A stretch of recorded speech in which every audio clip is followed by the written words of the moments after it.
Professor Dr. Zurdila Marlikesuma SSI MSI, distinguished keynote speaker, Mrs. Aisen Orelkan from AVIF Group, distinguished our speaker, Mr. Steven Samudra and Mrs. Zaudatul Ulia STMA, distinguished participant, and of course, ladies and gentlemen, both who are present here in Banda Aceh and online. Assalamualaikum warahmatullahi wabarakatuh. Good morning and welcome to the multi-purpose hall of the Faculty Mathematics and Natural Science Universitas Syah Kuala for the opening ceremony International Student Forum 2024 with the main theme Smart Investment for Green Growth Innovation through Data Science. First of all, let's thank Allah, the Lord of the world, the Master of the disaster, who has given us mercies and blessing until we came together here to discuss various important issues, traits in mathematics, statistics, and their application. Peace, love, and salutation to our Prophet Muhammad Sallallahu Alaihi Wasallam, who has brought us from the darkness into the lightness, from Jahiliyah era to Islamiyah era. Ladies and gentlemen, I am Husnus Subula as your master of ceremony today. Ladies and gentlemen, the first agenda is the welcoming speech by the head of Statistics Department of Universitas Syah Kuala to Professor Dr. Zurnila Marlikesuma SSI MSI. I please welcome.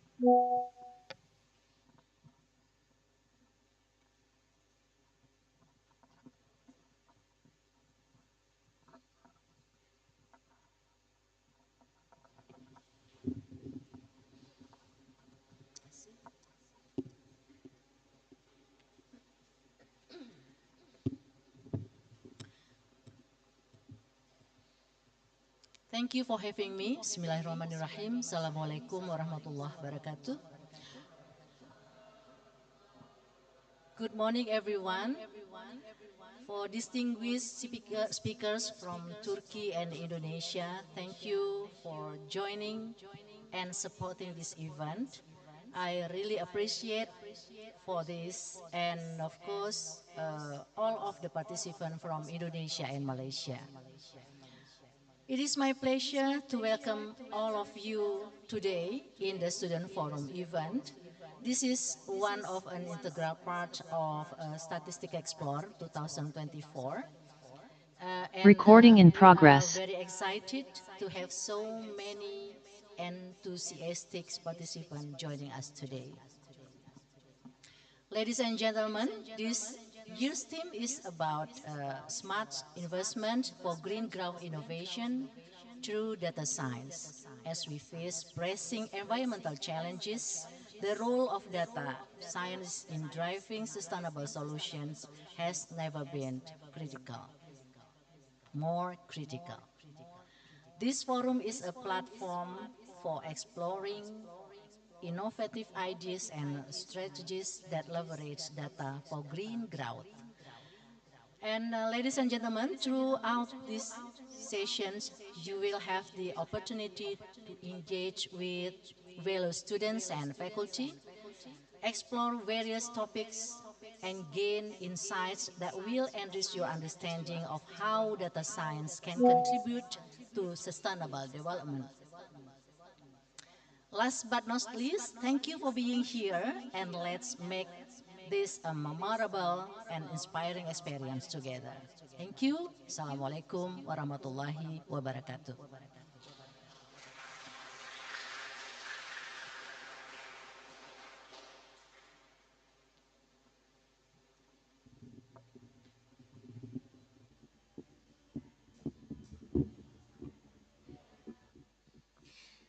Ladies and gentlemen, for the next agenda, let's take a photo session together. For the committee, I please welcome to the stage.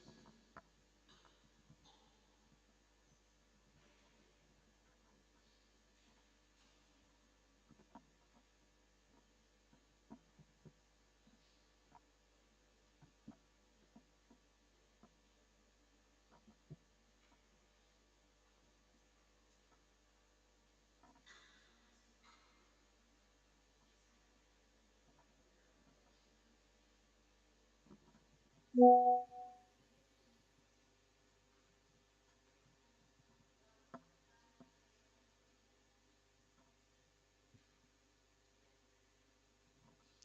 picture will take after one, two, three. Once again, one, two, three.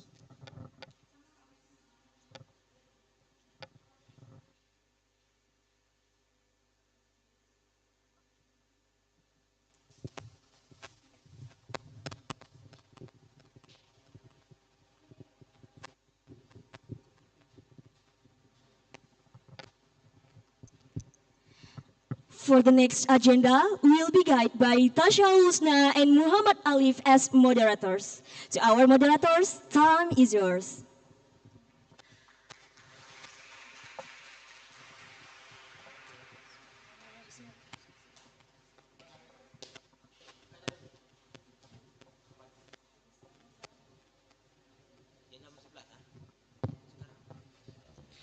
Assalamualaikum warahmatullahi wabarakatuh.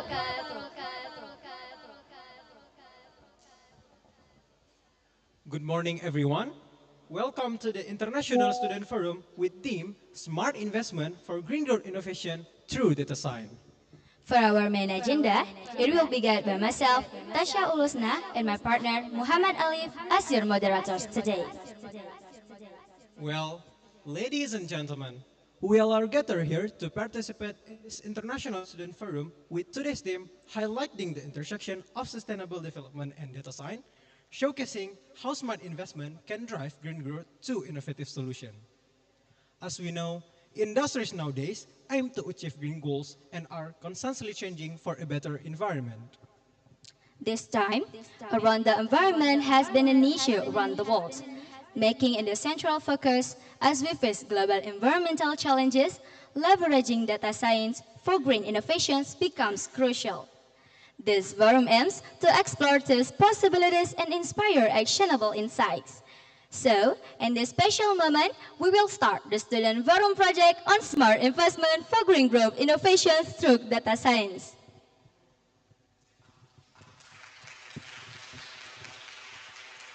Ladies and gentlemen, for the first event, let me introduce you to our keynote speaker for today, Ms. Aisha Nur Arkan from FIF Group. We have two other speakers joining. We have Mr. Steven Samudra, a President Director at PT Mobile Sarana Sentosa Tbk, and also as a Commissioner at Metro Mobile Indonesia. We have a researcher at Asia Research Center and also a lecturer at Universitas Syah Kuala teaching in Industrial Engineering, Ms. Zawdatulya SDMA. Ladies and gentlemen, for the first event, let me introduce you to our speaker for today, Mr. Steven Samudra, the President Director at PT Mobile Sarana Sentosa Tbk, and also a Commissioner at Metro Mobile Indonesia. Mr. Steven Samudra is a digital entrepreneur who has 20 years of experience in IT, also in software and hardware. He is also an expert in finance, trade, and marketing, which demonstrate his capability in analyzing and dividing business and technical requirements. Let's take a look at his educational background. He has a bachelor's degree in commerce with minors in finance and marketing, banking from Cardiff University, Australia.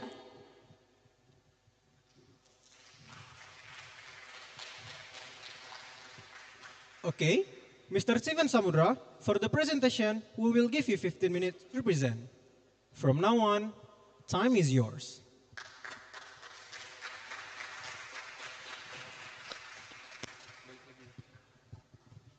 Assalamualaikum warahmatullahi wabarakatuh. Terima kasih untuk kesempatan ini. Thank you for the opportunity for me to share few slides. I think there are 10 slides. Short clips. I think hopefully in these 15 minutes I can explain about how the carbon markets and carbon credit works in nutshell, and also Assalamualaikum. Semua bisa dengar? Bisa, Pak, bisa. Alright. Assalamualaikum warahmatullahi wabarakatuh. Thank you for this opportunity that I can share 10 slides.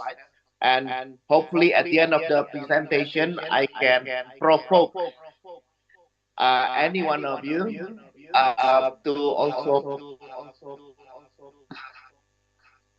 also participate on scheme Harvard like we do. Okay. Mobile phone has been in the business for 24 years, and lately, especially on this event, we collaborate with a startup called True Climate. True Climate is a consulting firm specializing in carbon trading and carbon market. So they help customer to identify and quantify carbon credit upon their business. So at this moment, we're gonna talk about how on this carbon credit and carbon market can promote the green growth in the world, actually not only in Indonesia.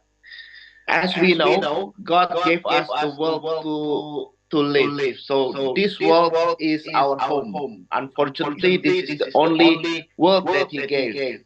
So as we do to our home, we preserve our home. We take care of our home so we can live longer in our home. So this is all about this presentation. This is all the presentation all about preserving our home. Humans trying to come up with concept of balancing human consumption outcome by creating system or game that rewards as well as punishes all action that leads to the planet preservation. Few things that human actually come up with is actually a greenhouse effect mitigation. And then they also have a Kyoto Protocol, stating that carbon credit is a new currency that acknowledged globally that can be exchanged and also managed to control the planet destruction. And also they come up with a lot of economical sanctions that hopefully this can control the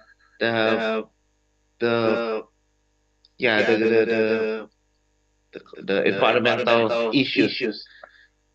Okay, the next economical sanctions that hopefully carbon credit can control promote some green innovations.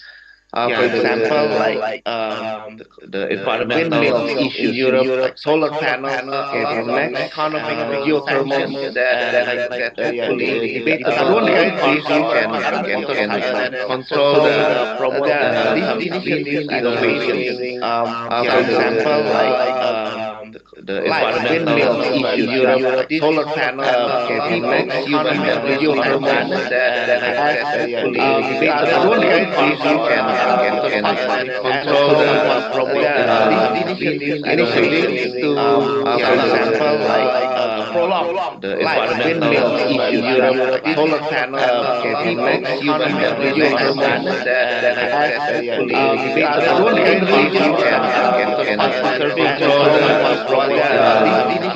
initiatives to, for example, like prolong the environmental issue in Europe, solar panels, and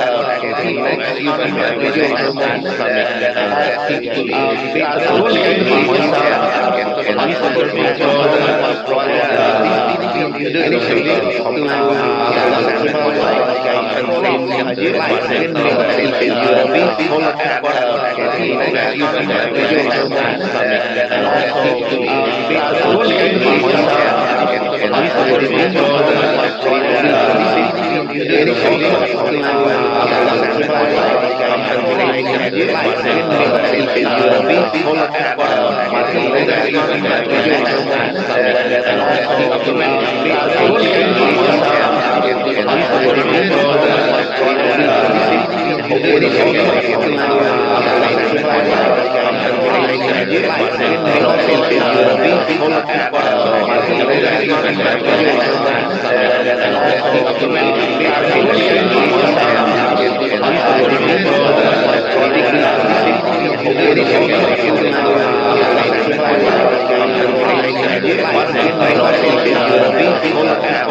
use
definitely proven it's against sustainability of the planet. Okay, next slide. Um, okay, there's I think okay. Ini materinya mungkin agak berbeda, but ya udah, oke, saya ada langsung ke conclusion. Oke, saya nanti sebenarnya ada slide yang I need to touch on about IDX carbon exchange. Actually, I just want to point it out. It was launched on 26 September 2023. So it was last year. The government actually launched like a stock exchange that can trade carbon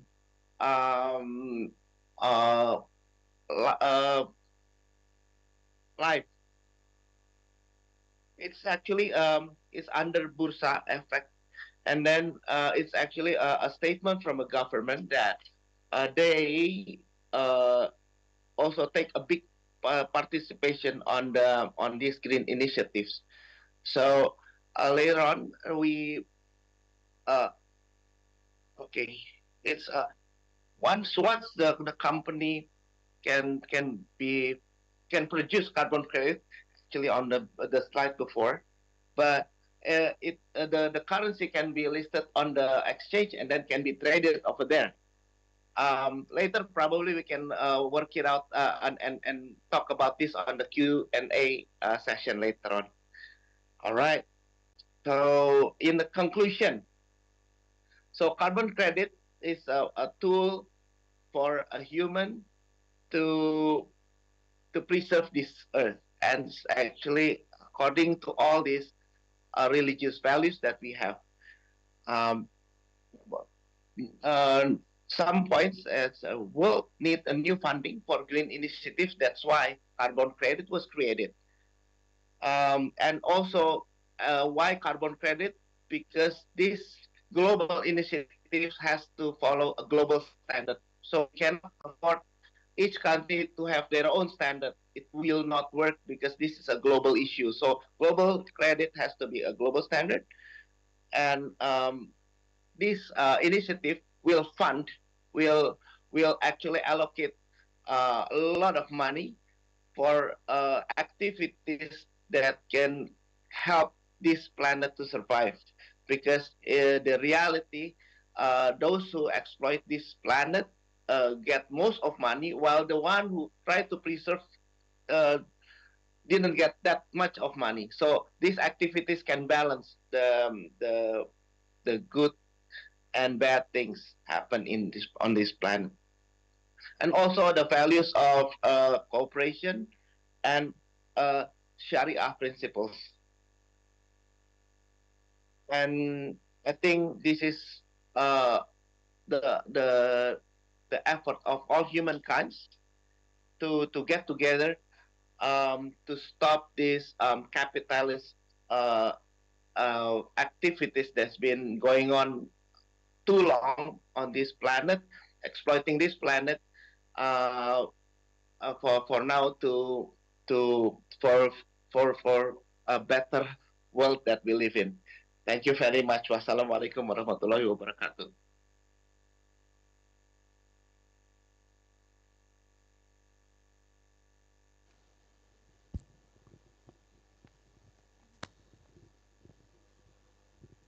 All right. Thank you, Mr. Steven Samura. It was such an informative presentation. Kachan is about the role of carbon credits and carbon markets in promoting green growth in an Islamic perspective. It discusses how this mechanism can align with Islam principles to foster environmental sustainability.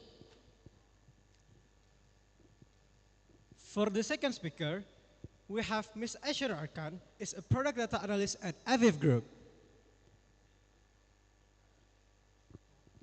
Let's take a look at her educational background.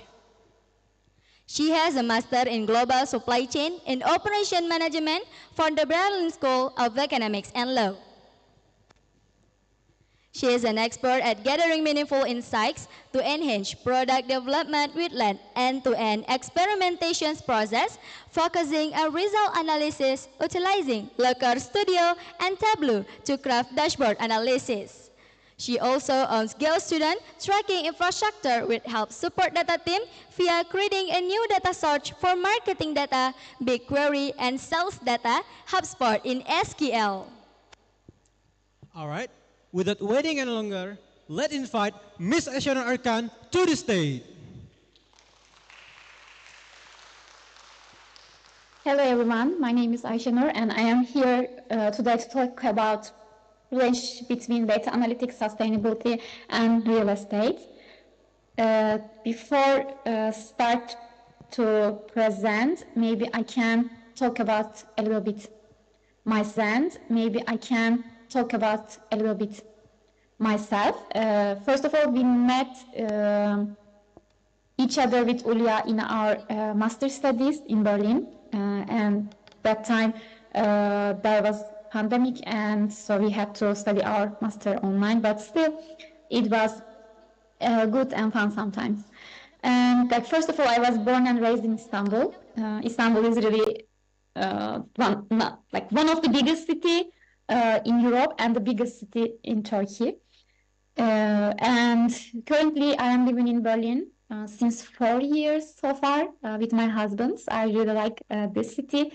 And I did my bachelor in Boğaziçi University and my master in Berlin HWR. And my major in bachelor was international trade, but I also took a lot of courses related to data analytics, data science, like digital transformation, e-commerce, etc. That's why I moved to this sector, which is data analytics. And of course, my first job in Turkey also related to digital analytics. Then I moved to Berlin for my master degrees, and after the master degrees, I also work in a e-commerce company, which is Home24 as junior product analyst. Then I moved to a startup, go student for product analyst role again. And recently, I am working in a real estate company. I mean, the marketplace for real estate, which is Aviv Group, and I am working here more than a year so far. And lastly, maybe I can talk about a little bit my hobbies. I am really a travel person. I really like to travel, and cooking and baking also are my hobbies. I really like them. They are really relaxing for me. And lastly, we also start to do some new hobbies after moving to Germany. 2 years ago, me and my husband started to do stand-up paddleboard because there are a lot of lakes around Berlin, and of course you need some hobbies for new country. And yes, so maybe first of all I can talk about a little bit what is data analytics and what is my role in the company. Data analytics, as all you know, involves collecting, processing, interpreting data to make informed decisions for product, for companies, for governments, for countries. Everything you can think about. And what is my role in the company? Maybe I can divide it 5 subcategories. First of all, data collection and management. I am not in the middle of the center of the data collection because this is generally work for the data scientist or data engineer or tracking team, for example, for the website data, etc. But my role is generally identify the relevant data sources for my analysis. And if I need to use Google Analytics data, if I need to use some external sources, or if I need to use our backend data. And after the data collection, of course, we need to analyze this data. And sometimes I am using some statistical tools, some technique to find trends, patterns, and anomalies for our data. Hello everyone, my name is Ayşenur and I am here today to talk about clash between data analytics, sustainability and real estate. And sometimes if it is statistically significant or not, and for patterns or anomalies, let's say I compare to previous years if it is really anomaly or just seasonal or occasional stuff. Then after this analysis, we as data analysts need to report and visualize this analysis to our stakeholders, sometimes management, with good visualization, with good findings and insights, because not all people in the company are data people, of course. There are some business people, and you need to make this finding more understandable for them. And then after the report and the visualization, we need to also make some data-driven recommendation to our product managers, to our stakeholders, to our management. We need to provide some actionable insights to improve business performance. But of course, this is not always, this is not the, this is nothing to, how can I say that?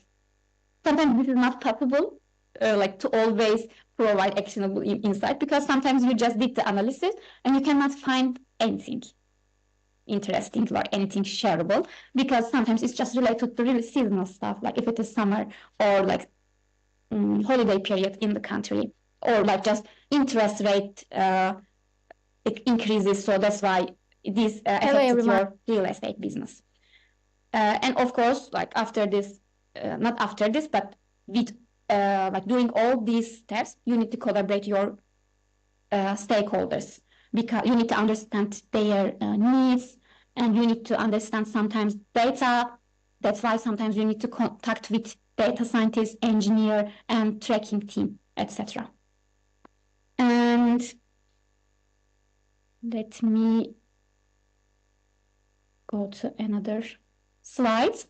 And okay, what is the link between data analytics and sustainability? Most of the people maybe think about how is it possible? How is data analytics related to sustainability? But everything in our lives related to sustainability. So we can make everything in our lives more sustainable to reduce like energy consumption, to reduce waste, to reduce carbon footprint, etc.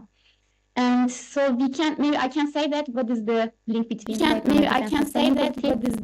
thing between that came to my mind is excessive data collection. Collecting unnecessary or redundant data needs to increase server use. And this server, as Unnecessary or redundant data are using a lot of energy. So if you have like irrelevant or unnecessary data, so you will need more server usage. And what might be the solution for this? More energy. And what might be the solution for this?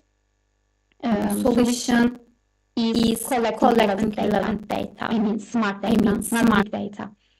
And how can we do this? By focusing on And how can we do this? By focusing on our product in our company, performance indicators in our product in our company, and collecting relevant data only, then companies can reduce the need for massive storage or processing power, so we which talk about helps data collection, conserve and now energy. maybe I can So we talk about data give also collection, some and now maybe insights related I to can data processing. give also Because some processing large insights data related to data processing. significant Because processing large computational data sets requires, if not again, managed significant efficiently, it can computational lead to resources. energy wastage. If not managed For efficiently, example, it data can lead to centers energy which wastage. power cloud For computing example, and data analytics centers can which consume power as cloud much computing energy as and small analytics cities. can If companies can consume streamline as their much energy processing, as small cities. they If can companies can significantly streamline reduce their their carbon processing, footprint.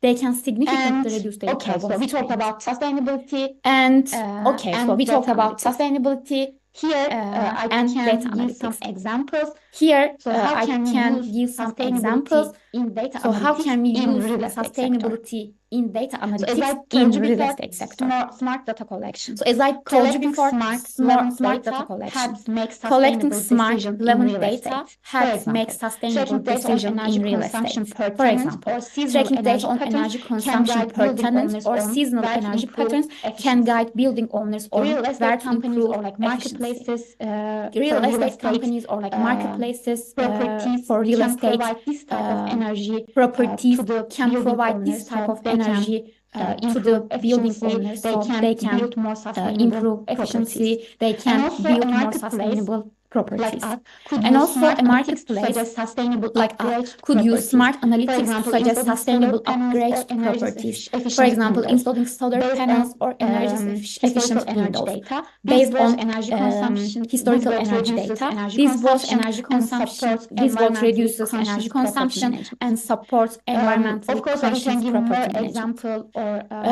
Of course, like I can give more stuff related example to or data more stuff related to sustainability. data How can we use data in sustainability, order to make data, real how estate can we more use data sustainable? in order to First make of all, like real energy estate more efficiency sustainable? optimization. First of all, can, like energy efficiency we optimization. can do So real-time we monitoring. For example, data we can do track energy real-time usage, monitoring. IFA, For identifying example, data inefficiencies and tracks energy optimizing usage, system, identifying like heating, inefficiencies and ventilation, air optimizing conditioning, system and lighting. like And heating, also we can do some ventilation, air predictive conditioning, analysis, and lighting. analysis, And also we analysis can as do well some in predictive order to analysis, forecast energy demand, analysis as well in enabling order to smarter forecast energy energy use and demand, reducing waste. And second of enabling all, smarter energy use and reducing smart waste. building And automation. second of So all, we see smart building automation. in So every we country see they are start like they are in start every they country start to build they start to build IoT and sensors. smart homes, smart with apartments with kind of IoT and technologies, sensors. automating And with building these system kind based of on technologies, occupancy data, automating and these building minimize system energy based on consumption. occupancy And data, then and these data-driven minimize decisions. energy consumption. We And can then use analytics data-driven to optimize decision. resource management, We leading can to more use analytics to sustainable optimize resource operations. management, leading While to we more are construct sustainable or build or operations. renovate our While we are properties, construct we can or use build or renovate data our analytics, properties, we can optimize use resource management. data analytics, And carbon footprint optimize reduction. resource management. One is And carbon footprint emission reduction. tracking. We can monitor One energy is consumption to reduce emission carbon tracking. emission We can monitor by energy suggesting consumption renewable to reduce energy carbon efficiency emission upgrades. by And suggesting renewable sustainability energy impact, of course, efficiency data upgrades. identifies high And impact areas sustainability for impact, of improving course, sustainability. data So we identifies can high use impact areas for data improving in every sustainability. So we can use matter of like real estate. data in every because, for example, you cannot matter think of about real estate. I mean, some like area because you for can example, you improve cannot sustainability, think but with about data some you like can area find, you can improve you can find, sustainability, and but at with least data you can find high impact areas at least for you can improving find sustainability, because sometimes high you can impact just think, areas okay, for maybe improving sustainability, because sometimes you let's can say just think, using okay, maybe sensor lights can reduce let's say our using carbon sensor lights can footprint, let's reduce say. our carbon footprint, let's say. But maybe you just build all the sensor, for example, system, but maybe you just build all the sensor light system, but then you realize it didn't reduce your energy consumption. Reduce your carbon So footprint. It in didn't order reduce to, your energy consumption. So in order to have sustainable, in order to have best results, in order to have best results, you need to identify, you need to analyze your then you can build past or data. Renovate, So or then you just can construct build or you can renovate or you can just construct in order to these have sustainability bigger ideas impact. in order to have bigger but not least, water and waste management. And last but not least, water and waste management, smart water system. Reduce waste, So we can analyze water usage to reduce conservation waste, strategies, detect leaks, and implement conservation strategies. Waste management, And we can track and lastly, optimize efficient waste management, we can track and optimize based on data recycling insights. and waste reduction effort based on data insights. This is the end of my presentation. And so I this just want is to the give end you, of my presentation. So I just want to give you from this very presentation. high level takeaway First of all, from this presentation. First of all, useless data leads to higher energy use, increases the carbon footprint due to the need for large service and power hungry data centers. Second, smart focused data collection reduce energy waste and stored by streamlining how data is processed and stored. So I can say that here you can use work smart, not hard. Like in You can use this motto every sector, in every every in sector, your like personal life, in etc.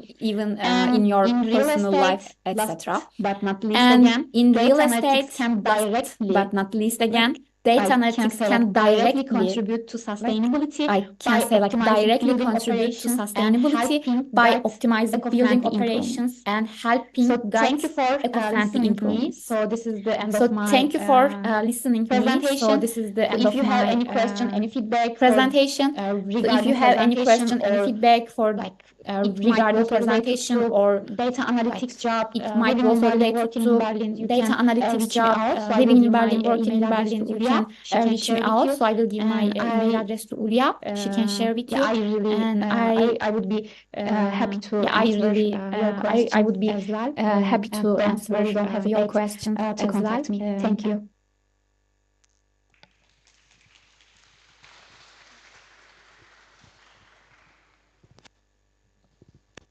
All right.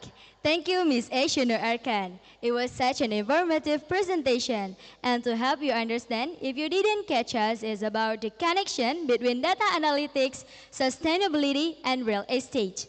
She begins by explaining how data analytics involves collecting, processing, and interpreting data to make informed decisions that can improve business performance, energy efficiency, and overall sustainability.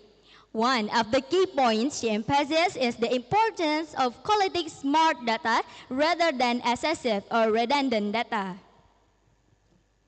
Okay, before we move to our next speaker, let's give a play to our speaker, Ms. Aishunur Arkan and Mr. Steven Samudra, which will be given by Senior Lecturer in Statistics Department, Universitas Syah Kuala, Ms. Fitriana AR, SSI, MSI. To Ms. Fitriana R. SSI, MSI, and Ms. Rumaisa Kruba, also Mr. Wanda Sorrento, we please welcome to the stage.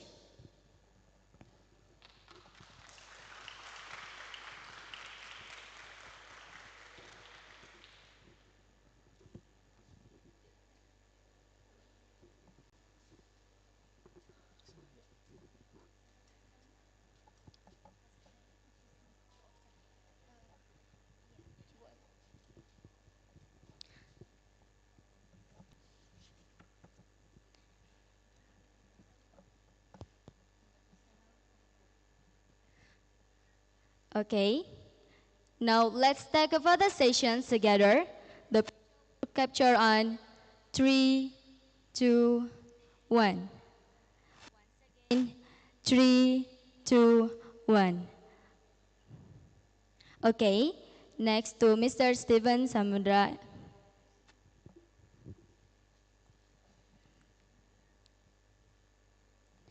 To Mr. Steven Samudra, that will represent by Mr. Yanto. The capture on 3, 2, 1. Once again, 3, 2, 1. Okay. To Miss Fitriana AR and Miss Numaisa Kurba, also Mr. Wanda Suryanto, will please back. Thank you.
Ladies and gentlemen, for the next event, let me introduce you and invite our next speaker for today, Ms. Zauratulia, STMA, a researcher at ASIRI Research Center and also a lecturer at Universitas Syah Kuala teaching in Industrial Engineering.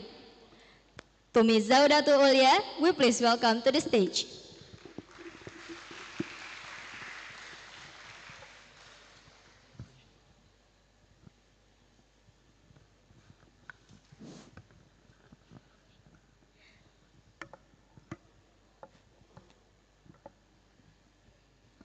Good morning, Miss. Good morning, everyone. How are you, Miss, for today? Yes, I'm doing very well. How about you? I'm also. Okay. We are very glad that you are with all of us here. But before we talk further, let me continue to read your CV for the audience and participants. Okay, everyone.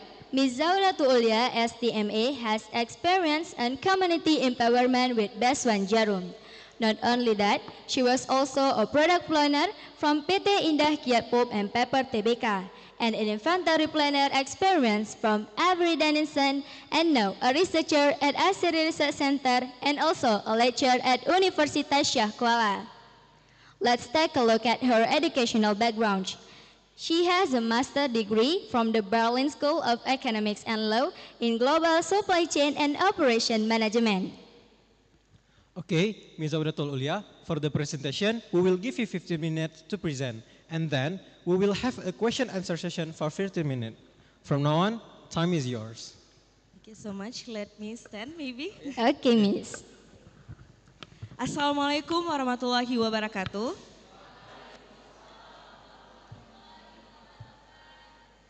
Good morning, everyone. Ladies and gentlemen, and also greetings to all of the students that participate in this International Student Forum. My name is Ulia, and I am a researcher at ASIRI Research Center, as well as a lecturer from Industrial Engineering Department, Universitas Syah Kuala. So in this session, I would like to share to you about ensuring supply chain visibility in petroleum oil industry with data science. Next slide, please. But first, I would like to take you back to try to reflect where we are now. We are currently in Industry 5.0. I believe that all of the students here are very familiar with the existing of artificial intelligence, big data, and so on. But however, when we come up with this Industry 5.0 era, we need to see that this data science is not a threat, but this is an opportunity for us to collaborate. If we can see the definition itself from Industry 5.0 is the integration of human intelligence with advanced technologies. So we collaborate with machines. We collaborate with human intelligence and advanced technologies. Emphasizing this collaboration is actually to create more sustainable, efficient, and personalized production system. If Before, we can only produce 500 papers per 1 hour. Now we can produce probably 50,000 papers per hour with a combination with Industry 5.0. Next slide, please. If we come up to first understand this Industry 5.0 is about the existing of green growth. If we are currently see that Indonesia, especially Aceh, is very hot. Even the Asian countries are very hot. This is because of people are using production and not considering the green impact of the production. Now if we come up, economic development, it's about gaining money. So industry is working to gain money, but how this gaining money is ensuring environmental sustainability. I believe that all of you are very familiar with Sustainable Development Goals, which is provided by United Nations. If we can see here, we need to make sure that green growth is included to the climate action, life on land, peace, justice, and strong institutions, partnerships, and also sustainable cities and communities that we are living currently. Next slide, please. And now I'm going to talk more specific about Pacholi oil industry. Pacholi in Indonesia, we call it nilam. Nilam is a commodity that is very popular in the international market. So the market for these commodities is the international market. And to go to the international market, it needs to make sure that this commodity, the production is fulfilling the certification, the demand, and also if we can see, Pacholi is a leading commodity in Aceh, and now we are knowing that Aceh is one of the poorest province in Indonesia. Indonesia itself supplies 90% of the world Pacholi. If you are very trying to know what is Pacholi, it's about a fixative in perfume. So in perfume, to make it long lasting and to make it price higher, we use this Pacholi oil. That's why we call it a green gold atau emas hijau. Emas hijau, why? Because the price is very high, the demand is very high, but the production can only be made in Indonesia, especially Aceh. If we can see, the main problem is the welfare of Pacholi farmers. Even this high, it has a very high price, but the Pacholi farmers are poor. This is why ARC, the place that we work at Siri Research Center, intervene in the technology to make sure that the farmers have access to the technology. If we can see, it can be used for skincare products and also for perfumes. Next slide, please. ARC OSK is contribute in community development by making sure that we integrate inclusive innovation. So we are not working alone. In this world, it's very important to be noted, we do collaboration. Not alone that the university stands alone, but the collaboration between university, government, community, media, and business to create innovation in the technology. Next slide, please. By the collaboration that we made with the Pentahelix, the 5 parties I mentioned earlier, we are having knowledge management with innovation and to create income generating, especially for the Pacholi farmers. And then we have innovative technology to extract high quality Pacholi oil, and then significant impact on the community connections to export this product. So the procedures for exporting international Pacholi oil is very complex, and it can only be done by collaboration. Next slide, please. If we can see, I'm not going to talk much about this, but I just want to show you how complex a supply chain of a Pacholi oil before it receives the consumers. The entire thing here, we say it a big data. So this is a collection of data, and this is why we need the role of data science for collaborating and also to make sure that the supply chain is done well. Yeah, I'm not going to talk much about this, but we develop a new ecosystem that provide justice to all Pacholi industry, including farmers, refiners, collectors, exporters, and MSMEs. Next slide, please.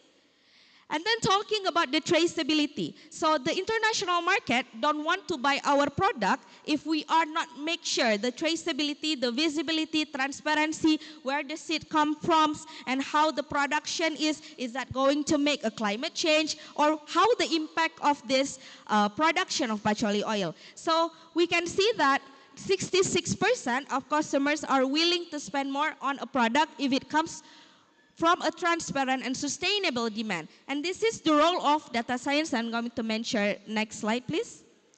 Data science. If I would like to say data science is not that we're just collect a big data, but how this big data can be a basis for our decision making process. So every data that we collected going to make sure that within the patchouli oil industry, optimizing process, and then reducing environmental impact, and then enhancing economic returns. So starting from business understanding until data visualization. So data is everywhere, even in the patchouli oil industry, which is very complex. Next slide, please. Now going to talk about leveraging data science for innovation. In patchouli oil industry itself, it can be used for three main categories. The first one is data-driven farming, which is we're going to use this data for sensor, IoT, to monitor the soil. Even the soil can be monitored using Internet of Things and data science. And then also weather. We can predict, is it going to rain, is it going to be hot, and so on, yeah? And then also investing in technology to modernize farming. So the farmers are not going to do it in the traditional way, which low productivity, but it can include data science to make sure that it can be more productive, yeah? And then the next one, we also have collaboration with International Labour Organization, or ILO, to enhance digital traceability in supply chain. So we need to make sure that no kids or children underage that working in this industry, for example. And then to predictive analytics, we're going to make a capacity building on farmers, because training on sustainable agricultural practices. If you all know that our farmers is not familiar with the term of sustainable, but however, we need to teach them for their own good and for the quality of our production. And then we can also funding for research and development in patchouli oil product innovations. And at the end, we have supply chain optimization. So an optimal supply chain can only be achieved if we know the entire element. We make sure that all data is collected in a better manner, and also we can real-time tracking production, the inventory, distribution, minimizing waste, and maximizing efficiency. Because we know that the inventory costs 70% of the entire supply chain. So if you are keeping your product in the warehouse and you just let it be there without any decision, it will cost a very high cost, yeah? Next slide, please. This is the example of the implementation of IoT in the fertigation system. So if we can just order using our phone, that it can produce water without the farmers in the field, yeah? Next slide, please. Next slide, please. And then talking about green growth, specifically for the green growth strategies in patchouli oil, we can see it can cost the zero waste production. This is an innovative fermentation and distillation process to reduce waste. So the waste is not going to be wasted, but it can be used for fertilizer, yeah? And then sustainable farming.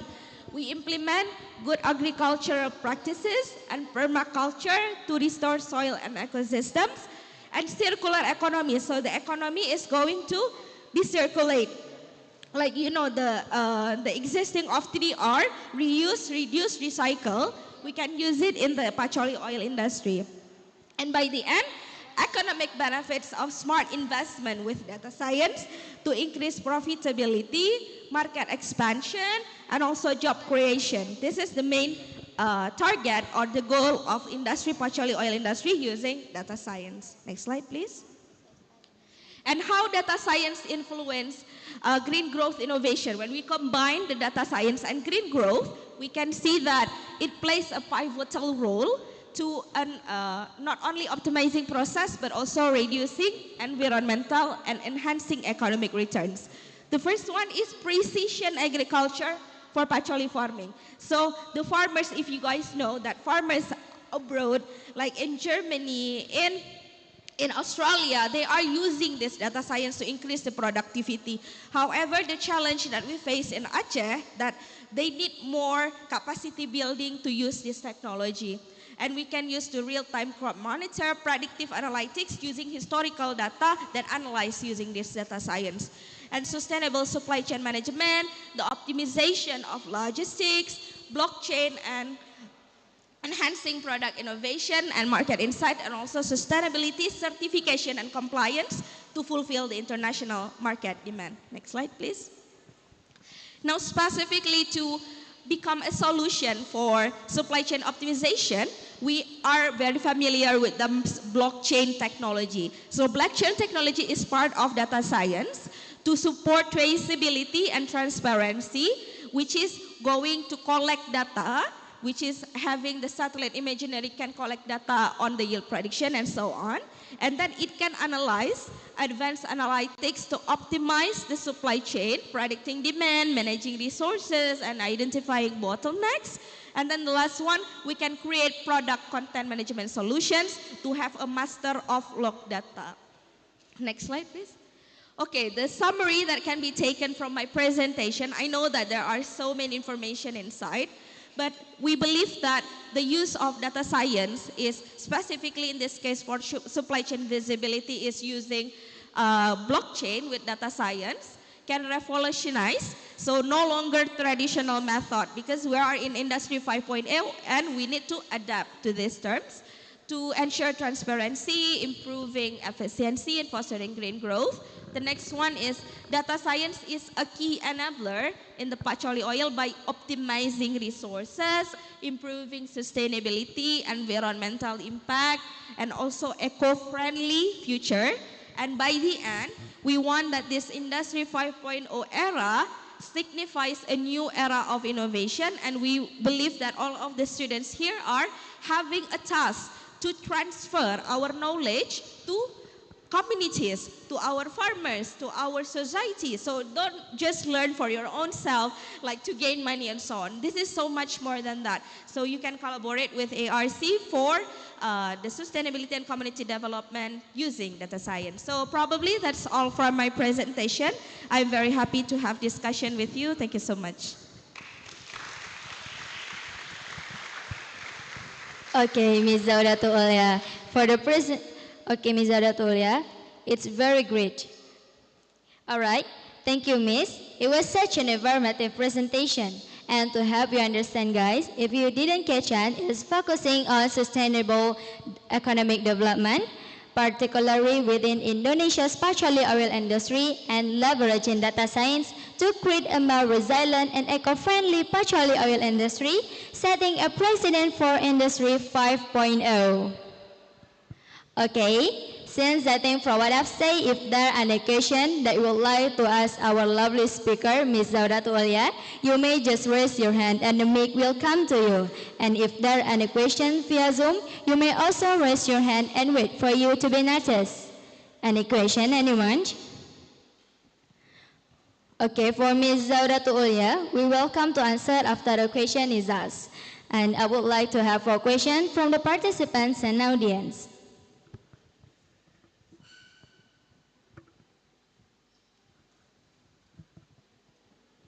Is there any question, anyone? Okay. Okay. For the audience, please state your name and your question, please. Tes. Assalamualaikum warahmatullahi wabarakatuh. Good morning, everyone. I am Nur Faiza, and I'm from the Department of Statistics. My question is, what strategies are being implemented to modernize farming and extraction process through technology? Thank you. Okay, thank you. You may answer the question, Ms. Zaudatul Ulia.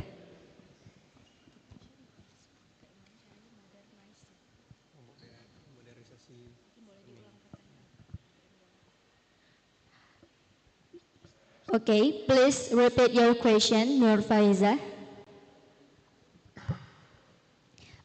What strategies are being implemented to modernize farming and extraction process through technology?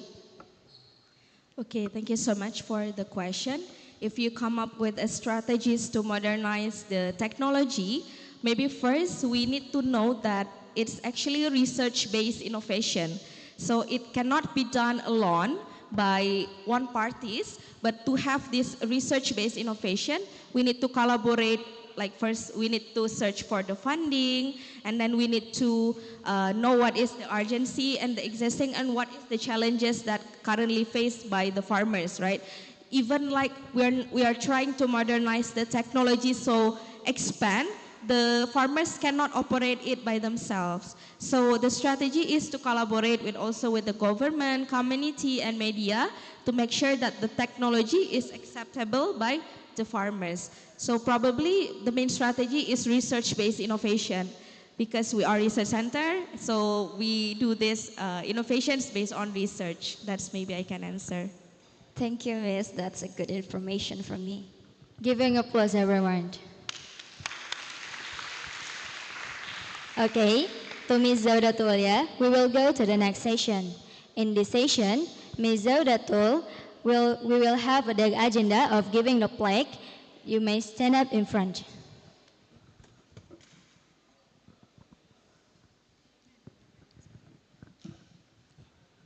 The next agenda is the submission of plaque to our speaker, Ms. Zaudatul Ulia STMI, which will be given by Senior Lecturer at Statistics Department, Universitas Syahkuala, Mr. Novi Rendi Sasmita, SSI MSI.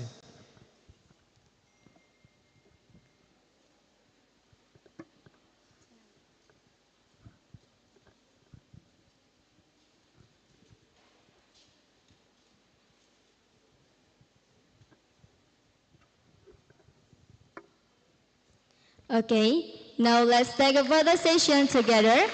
The picture will capture on 3, 2, 1. Once again, 3, 2, 1.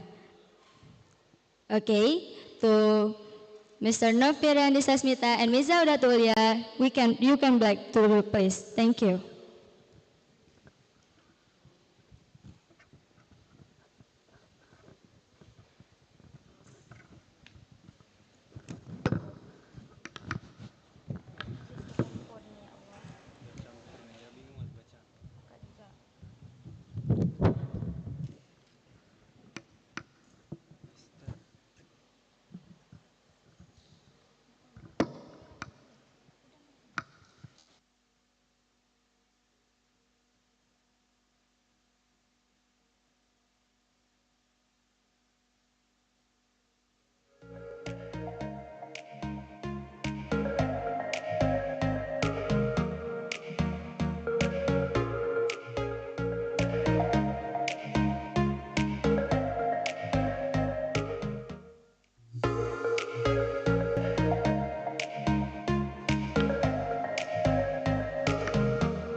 Ladies and gentlemen, after the heavy information, let's cool down with a little ice breaking.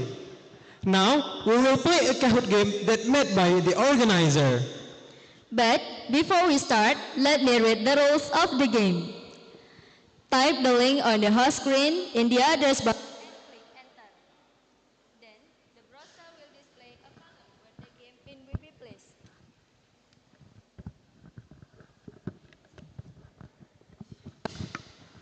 After the host display the game pin on the screen, you can enter the pin on your device. Type in the game pin that is shown on the host screen and click enter to start the game. Enter your name in the column, then click OK, go to continue. When the game has started, you must be alert to see the question display only on the host screen. Question and answer using a multiple choice system, and you can only choose one answer for one question. Correct answer will be displayed only on the host screen, and the 3 participants with the most correct answer will be the winners. Okay, everyone, you can type the link on the host screen on your address bar. And also, we have the pin. For the pin, we have 5, 7, 1, 3, 8, 6, and 7. If you have any difficulties, you can also scan the QR code. Okay, right now we have 44 participants.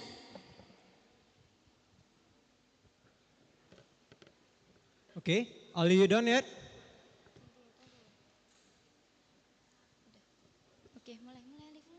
Okay, without waiting longer, let's start the game.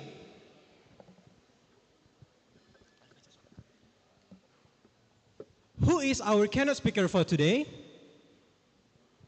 You can answer one only, guys. We have red, blue, yellow, and green. Okay, we have 33, 34 answers.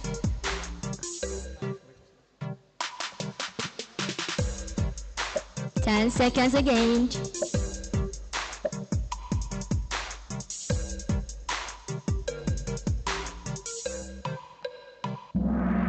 Okay, the correct answer is Miss Asian Erkan. Let's see the higher score.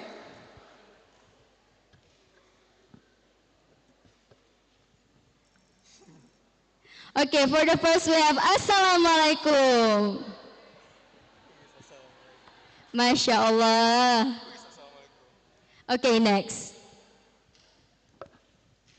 What is the theme of this student forum? I mean, it's very easy.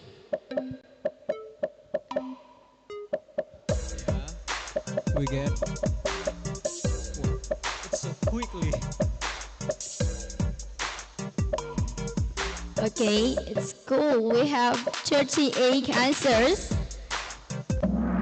Okay, the correct answer is smart investment for green growth innovation through data science.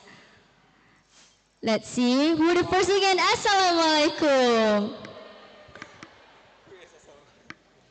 Next.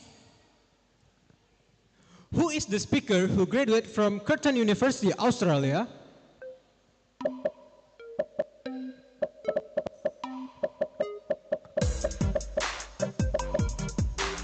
We have 34 answers.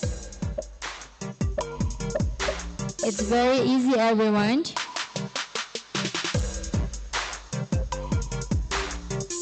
Eight seconds again.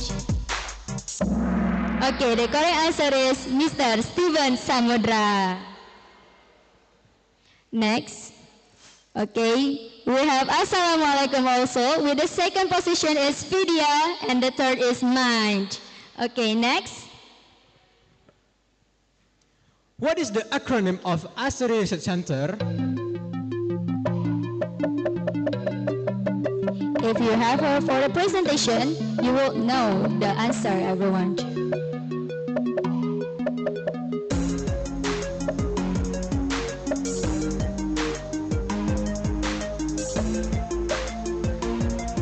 Approaching answers.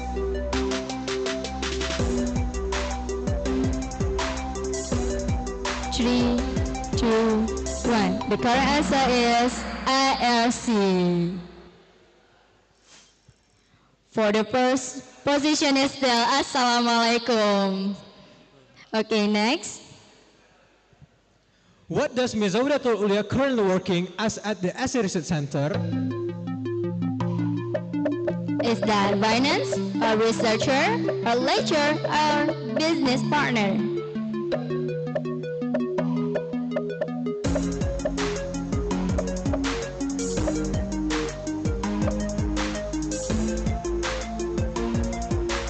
Ten seconds again.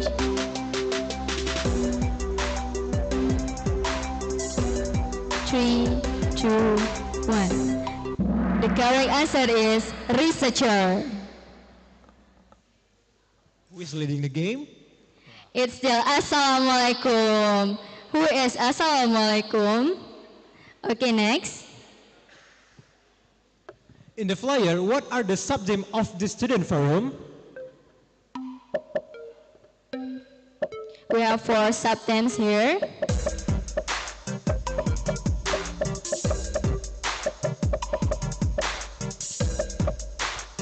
It's still 30 answers and still going on.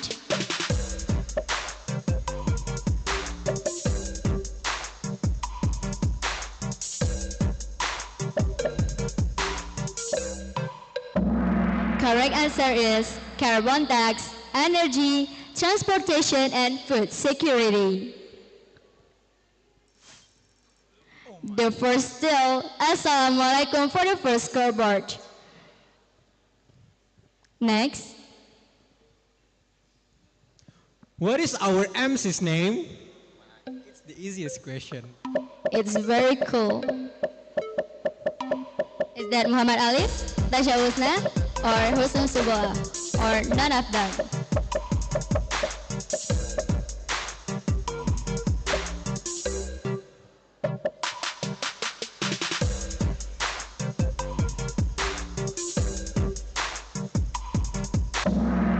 Correct answer is Husnul Subha. It's still Assalamualaikum for the first position. Next. International Student Forum event fall under what event? Is that Statistics Explore 2024 or Statistics Event or StatFest or Statistics Fest?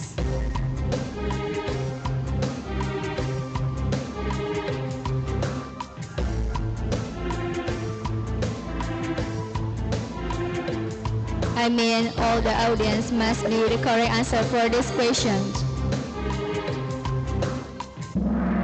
Correct answer is Statistics Explore 2024.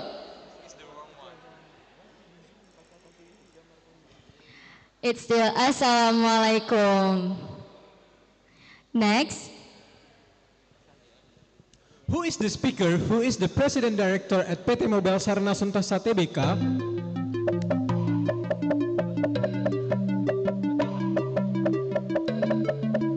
We have 1 keynote speaker and 2 speakers for today.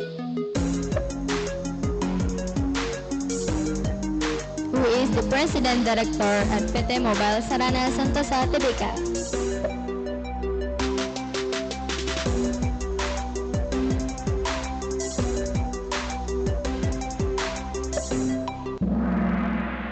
Okay, the correct answer is Mr. Steven Samura. With the correct one, there are 24 participants. Okay, next. Okay, the highest score still Assalamualaikum. I mean, we can guess the winners. Okay, next. Where is my Asian Arkan working now? Is that Istanbul, Turkey, or Berlin, Germany, or London, United Kingdom, or Jakarta, Indonesia?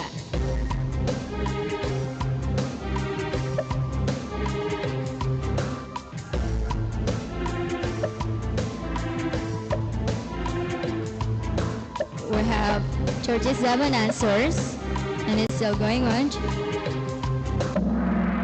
Correct answer is Berlin, Germany. The higher score is Assalamualaikum, and the second is mine, and then Na 21. Next. True or false, excess data collection equals more energy consumption? It's just true or false. For both the answer, just choose one for the correct.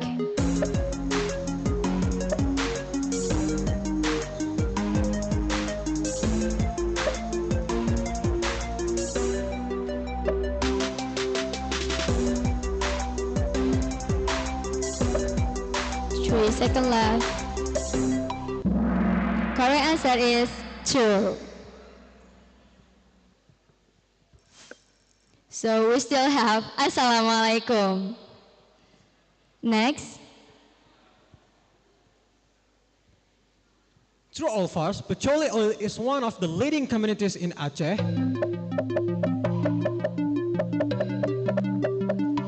Is petroleum oil the one of the leading communities in Aceh? Is it true or is it false?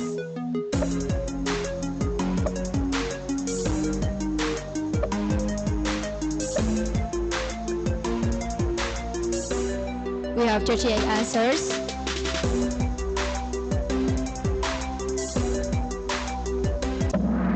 Correct answer is true. The petroleum oil is one of the leading communities in Aceh. Okay, it's still Assalamualaikum, and next, mine and Vidya. Okay, next. Who is name of the moderator today? The question is very critical.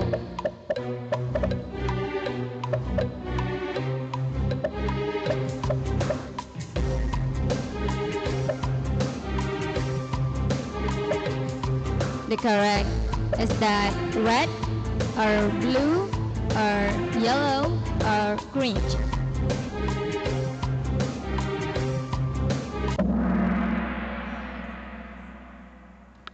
Tasha Ulusna and Muhammad Alif.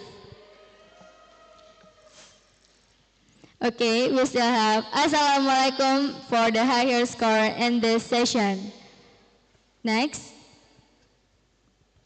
True or false, carbon credits hold economic value by providing financial benefit in the economy?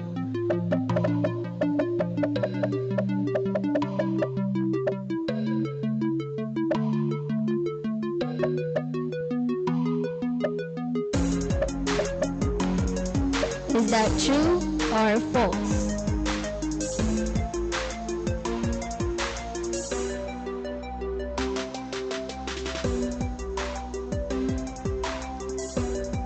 Three, two, one.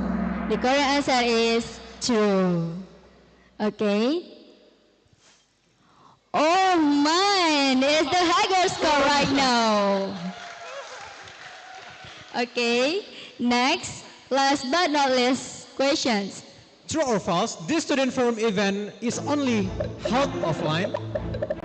It's the easiest one. Is that true or the student forum event is only held offline?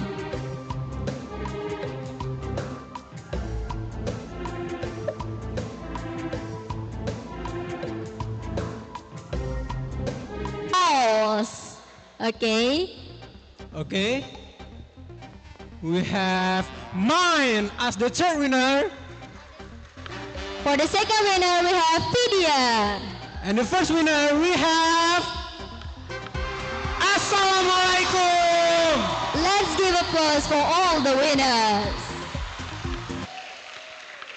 Congratulations to all. For all winners, please contact the student forum committee to get the prizes. Without realizing it, time just passed. Well, ladies and gentlemen, with the end of this ice breaking, we will continue to the next agenda.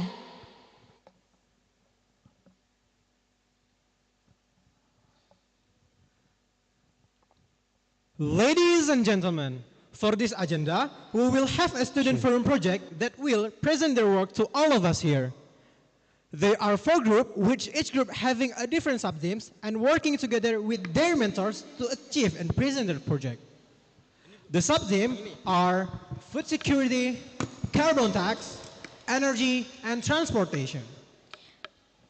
We have our judge in front. We have Ms. Fitriana, SSI, MSI, a lecturer from Universitas Syah Kuala teaching in statistics, and an expert on exploratory data analysis. We have another judge that is nearly as cool as Ms. Fitriana. We have Mr. Noviriani Sasmita, SSI, MSI, also a lecturer from teaching in statistics, who is an expert in biostatistics, environmental statistics, and computational statistics. Let us introduce each mentor who took an active role in helping each group to complete their project. At first, we have Mr. Skamulyani, SPD MSI, that helped with group Gingard on the sub-theme food security. For the second, we have Mr. Newton MSI that helped with group Infinity team on the theme energy. We have Dr. Selvi Mardalena Estad as the mentor to team QSAC with the sub-theme transportation. And last but not least, we have Mr. Wanda Suryanto, SSI MSI, as the mentor to grid team on the sub-theme carbon tax. All right, since we introduced the mentors, let us introduce to the group as well as welcome them to present their work.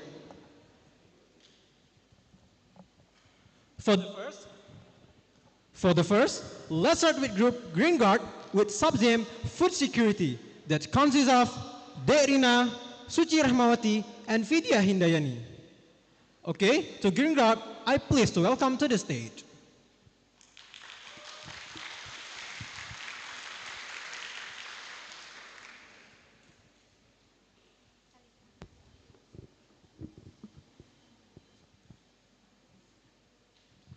Okay, team, for presentation, you have 15 minutes to present. From now on, time is yours.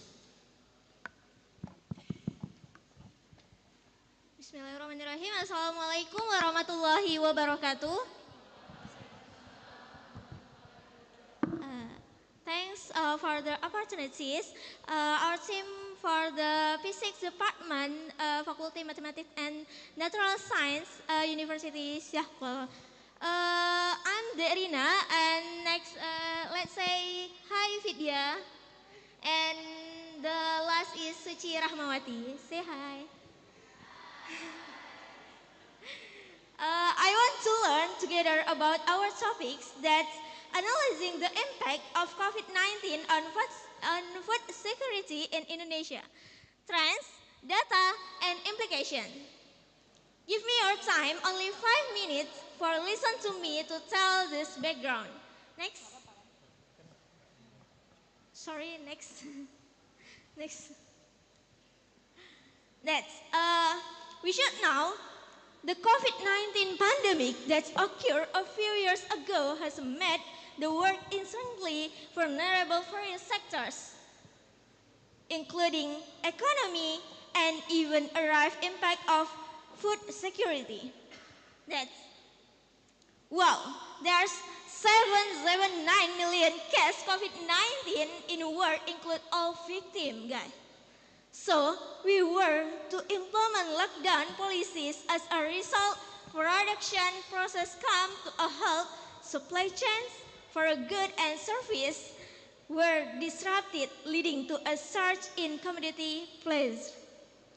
But analyzing the trends provide insight to how COVID-19 has transformed the food security that keeps period landscape and reveals the significant impact on both economy and food stability. That's next. Let's take a look at the data from the 4th most populous country in the world. There's Indonesia, there's 275.5 people, and there's 2.47% case COVID-19 in Indonesia.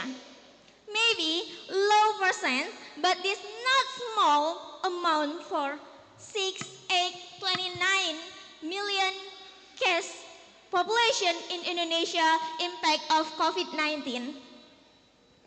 And not small amount for change system in this country cause this problem attack various aspects that whole impact COVID-19 case did and healthcare system sign.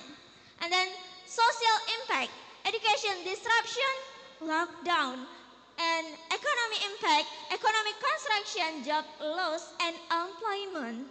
And the last point, that's food security, food price inflation, and supply chain disruption.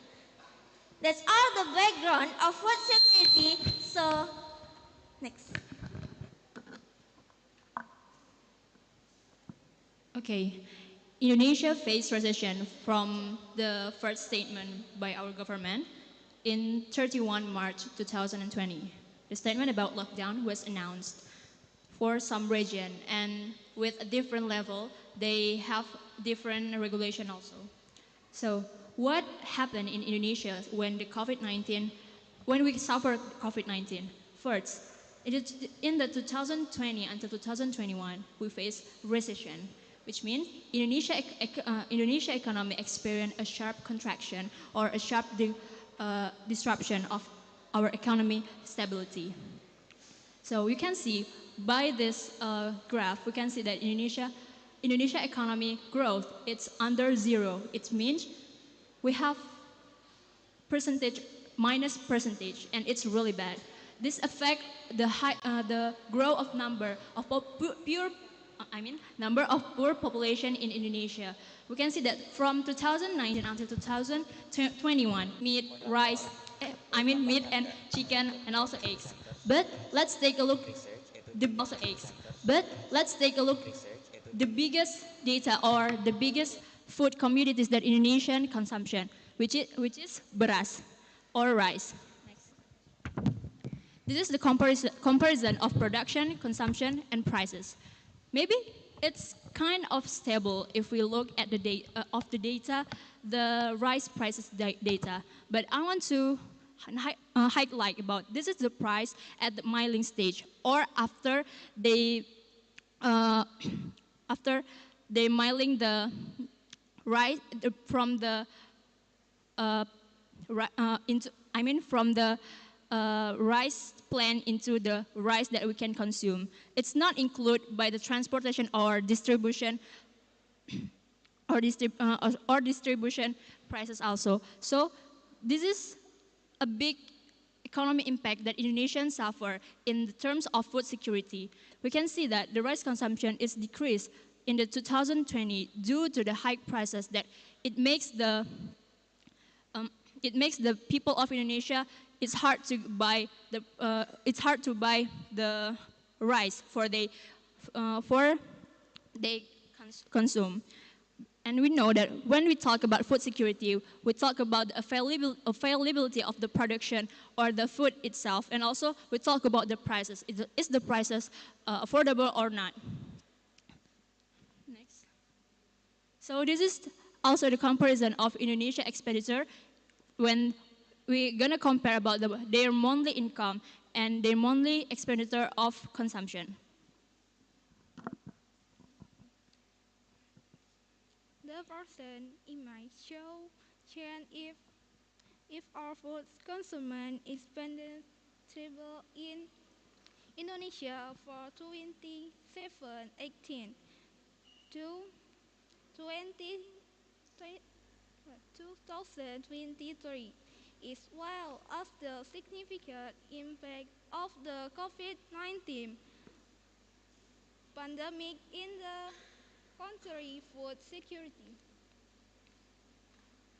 In the first graph, Indonesia population is divided into several socio-economic groups based on monthly income. 90 poor income level 254,000, vulnerable income for 304,000 to 503,000. level middle income from 303 and 2000 to 1.2. Upper middle income from 1.2 to 6 million. Upper above 6 million.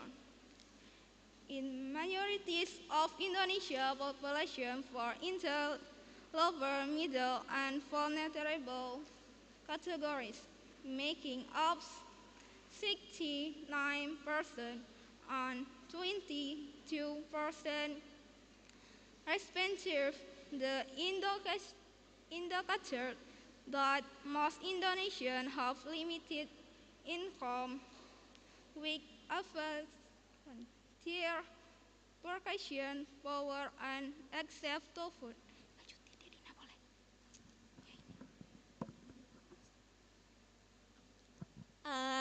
That's the graph.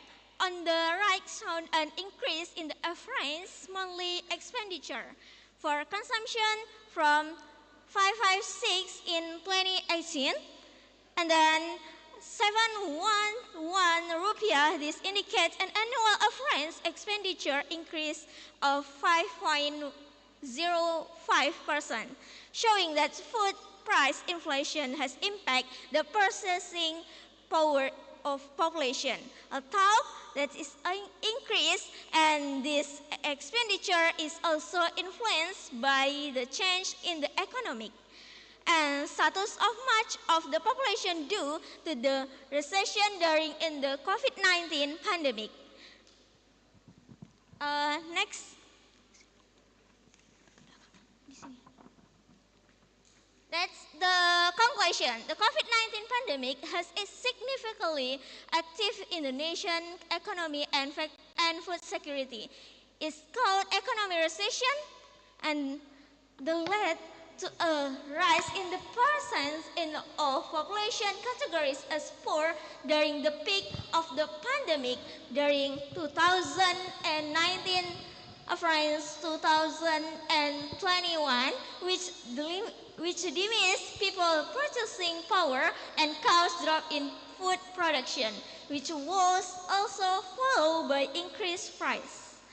That's all my presentations. Pardon me if that's mistake. That's about reference that Badan Pangan Nasional, Badan Pusat Statistik, CNBC Indonesia, Food and Agriculture Organization, Kementerian Pendidikan Republik Indonesia, World Bank, and the last is World Health Organization or WHO.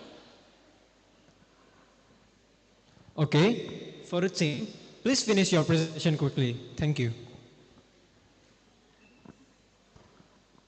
Pardon me, can you repeat? Please finish your presentation quickly. Thank you. That's all my presentation. Thanks for attention. If we are, but if there is make mistake, pardon to us. Thank you. Assalamualaikum warahmatullahi wabarakatuh.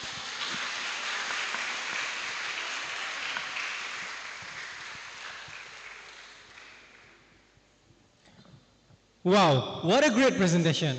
Well, since we have heard their presentation and might be still confused, so this group talked about the COVID-19 pandemic that had a significant impact of Indonesian economy and food security. The economic recession led to a rise in poverty, decreased purchasing power, and a decline in food production. Crisis worsened the situation during the peak of the pandemic from 2019 to 2021. Well, if you have any question, you might ask by raising your hand. Only conclude for 15 minutes with 2 questions from the audience, and following that will be asked by the judges. Any question, anyone? Yeah, we got question up there. Please state your name and your question, please. Assalamualaikum warahmatullahi wabarakatuh. ask you 4 questions. What steps were taken to ensure access to food for the most vulnerable populations? Thank you. Assalamualaikum warahmatullahi wabarakatuh. You can answer the question for Kindergarten team.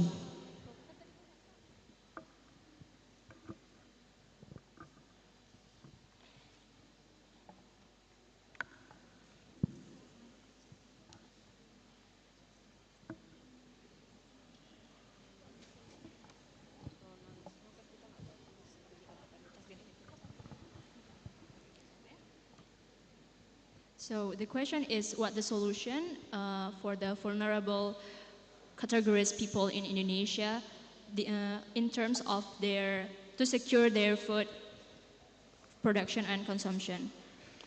So the first one that first maybe we have to disclaimer before that our presentation is oriented in the data analysis only, not the how we gonna give a solution for this problem.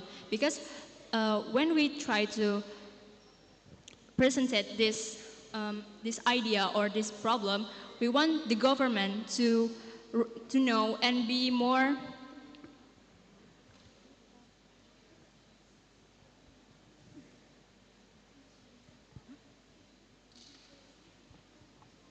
to give more. So we want the government to give more attention. They can see this data and try to analyze them. And if we suffer this kind of situation again in the future, we hope this data can help them to making the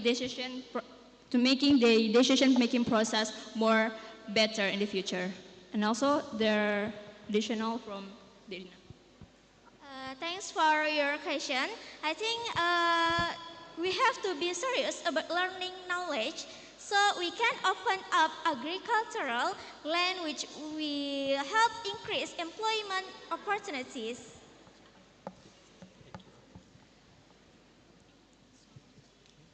I think that's our solution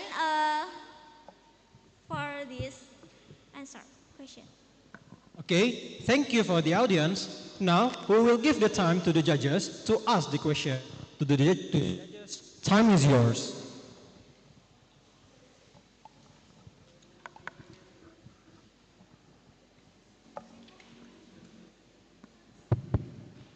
Okay, because this is the first moment for me, I'm going to say Assalamualaikum warahmatullahi wabarakatuh. Waalaikumsalam warahmatullahi wabarakatuh. Later on when I speak, I won't say any salam anymore, yeah? Not salam all the time. So you already get salam from me. That's it for today. Okay, I am very interested to see the grab. My question is very simple. What is the grab name? The second grab, I guess. Slide. There is a second grab. No, before that. Yep. What is that grab name? What chart is that? What grab? No, the first one. Yeah.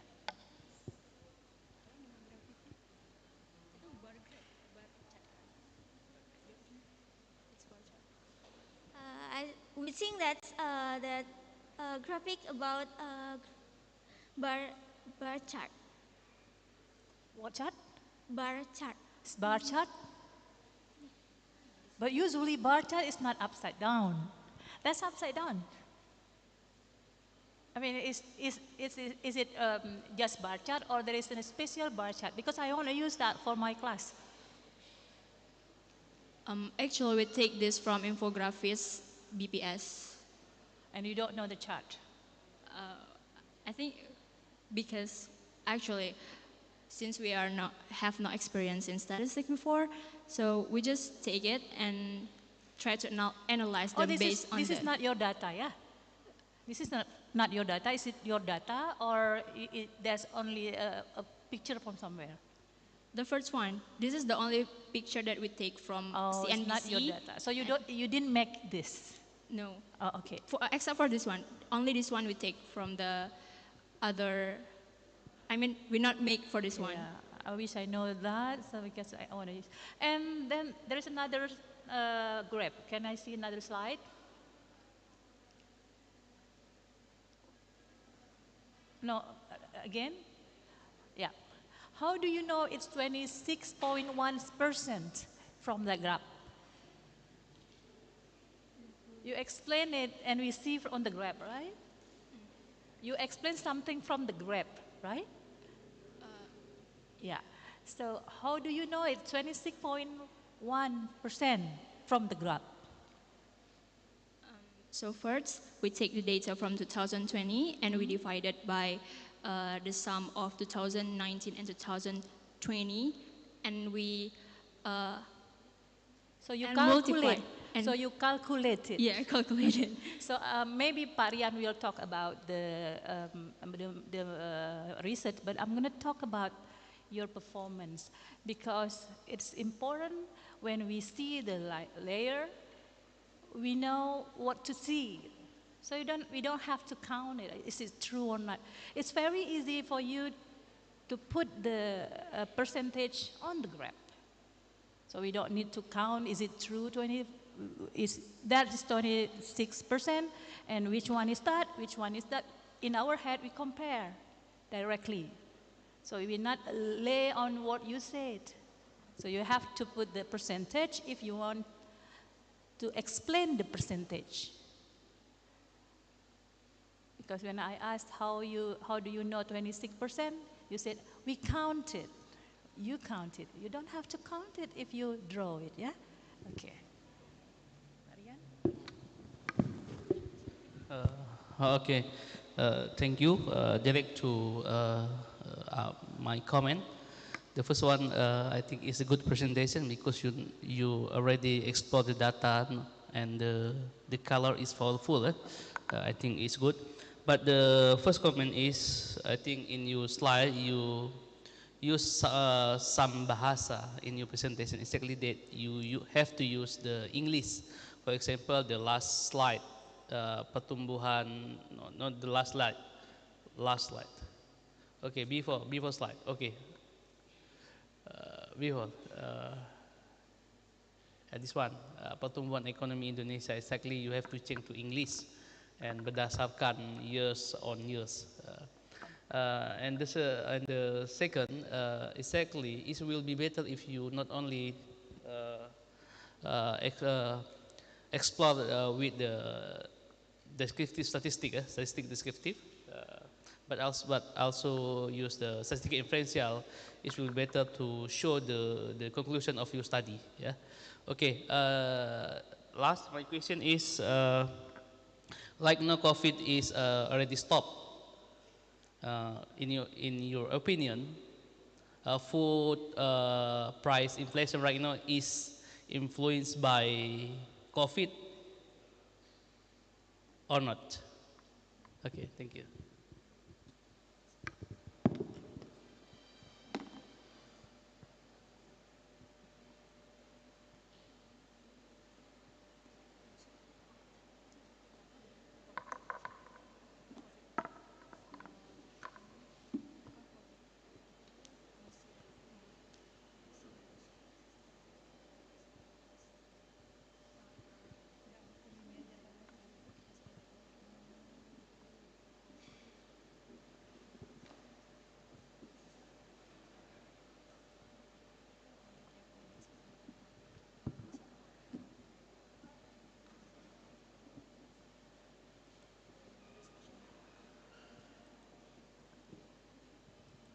For Green Guard, please state your answer or any suggestion another.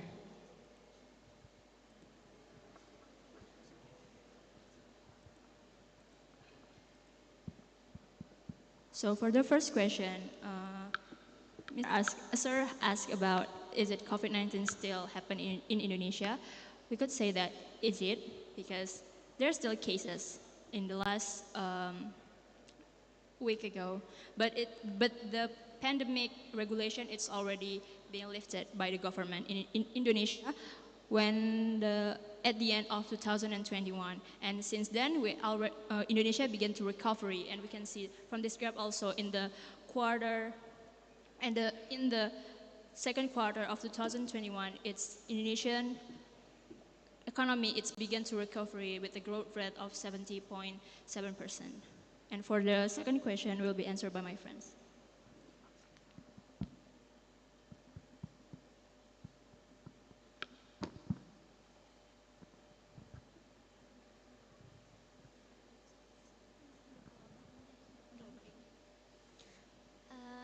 I think we think about COVID-19 effect during 2018, average 20 and 24. That system we learn about that for prediction to the future. If there's another pandemic, for example, mpox or another pandemic.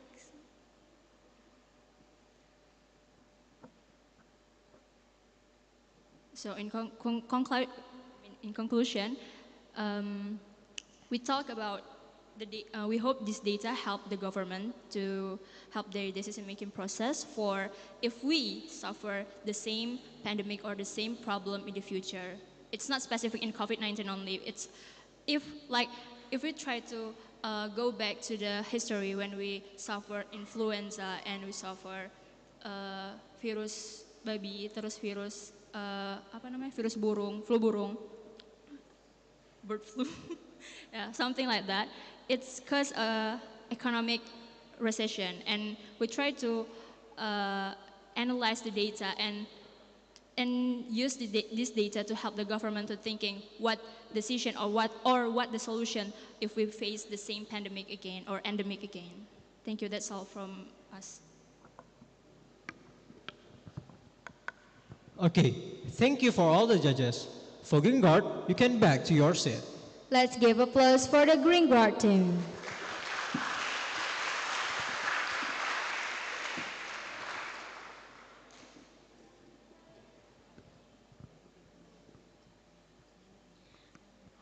All right, next let's continue with the grid team with the sub-team Carbon Tax that consists of Nabila Fardina Idrus, Fatma Aulia, and Ahmad Atazayan. To grid team, please welcome to the stage.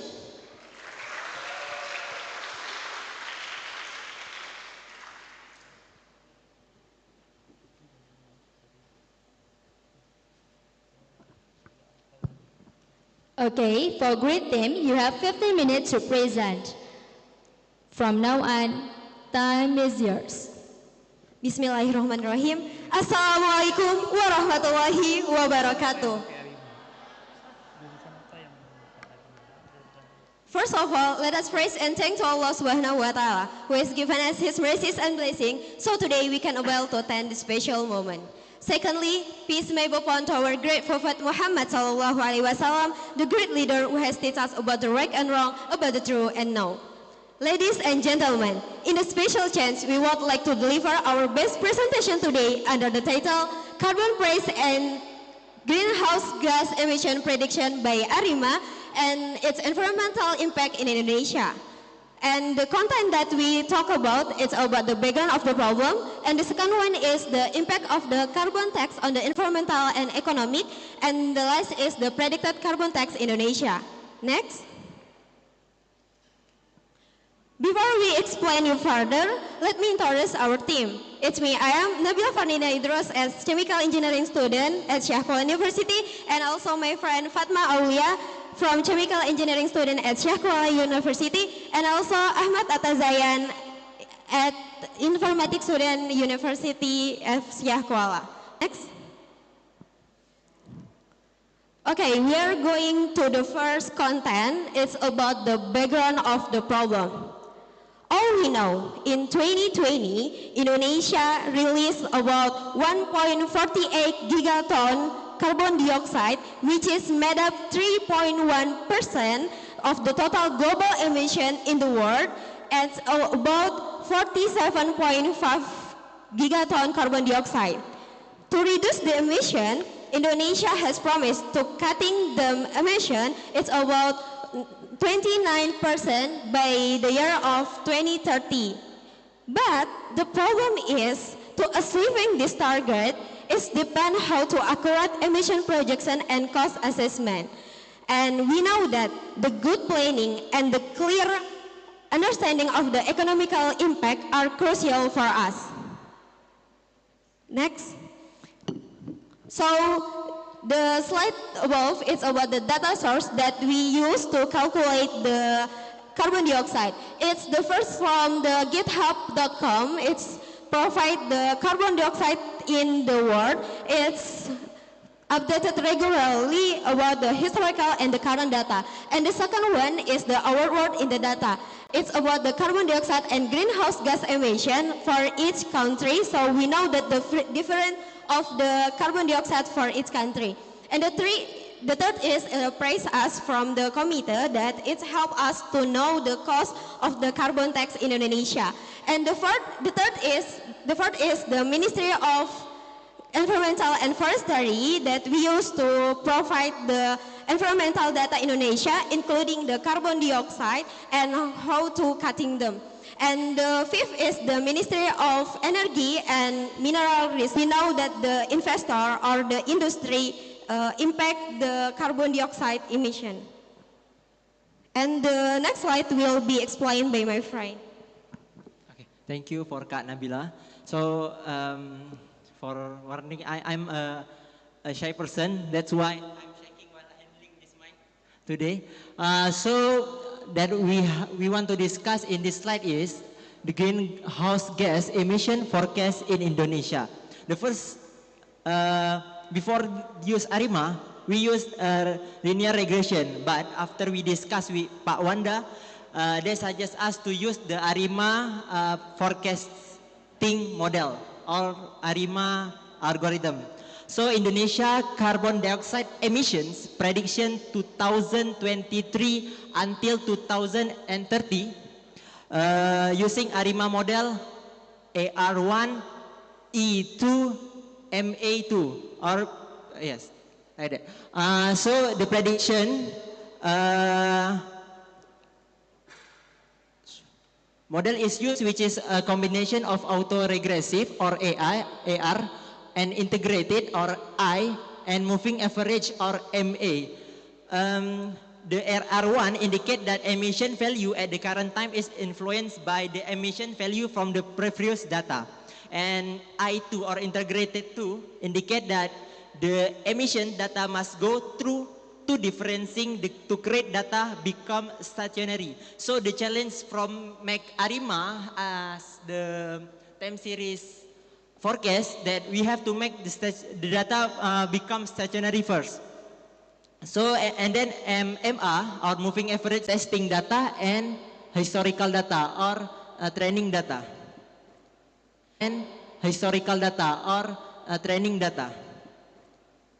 And these predictions are made up to 7-step forecast in the future until 2030. Why 2030? Because in 2030, Indonesia have make a prediction to reduce about 29% of the emissions prediction carbon of BAU or business as usual. Based on the ARIMA model, we can look that 2023 about 629 gigaton carbon dioxide until 2030 that have 727.57 gigaton carbon dioxide. So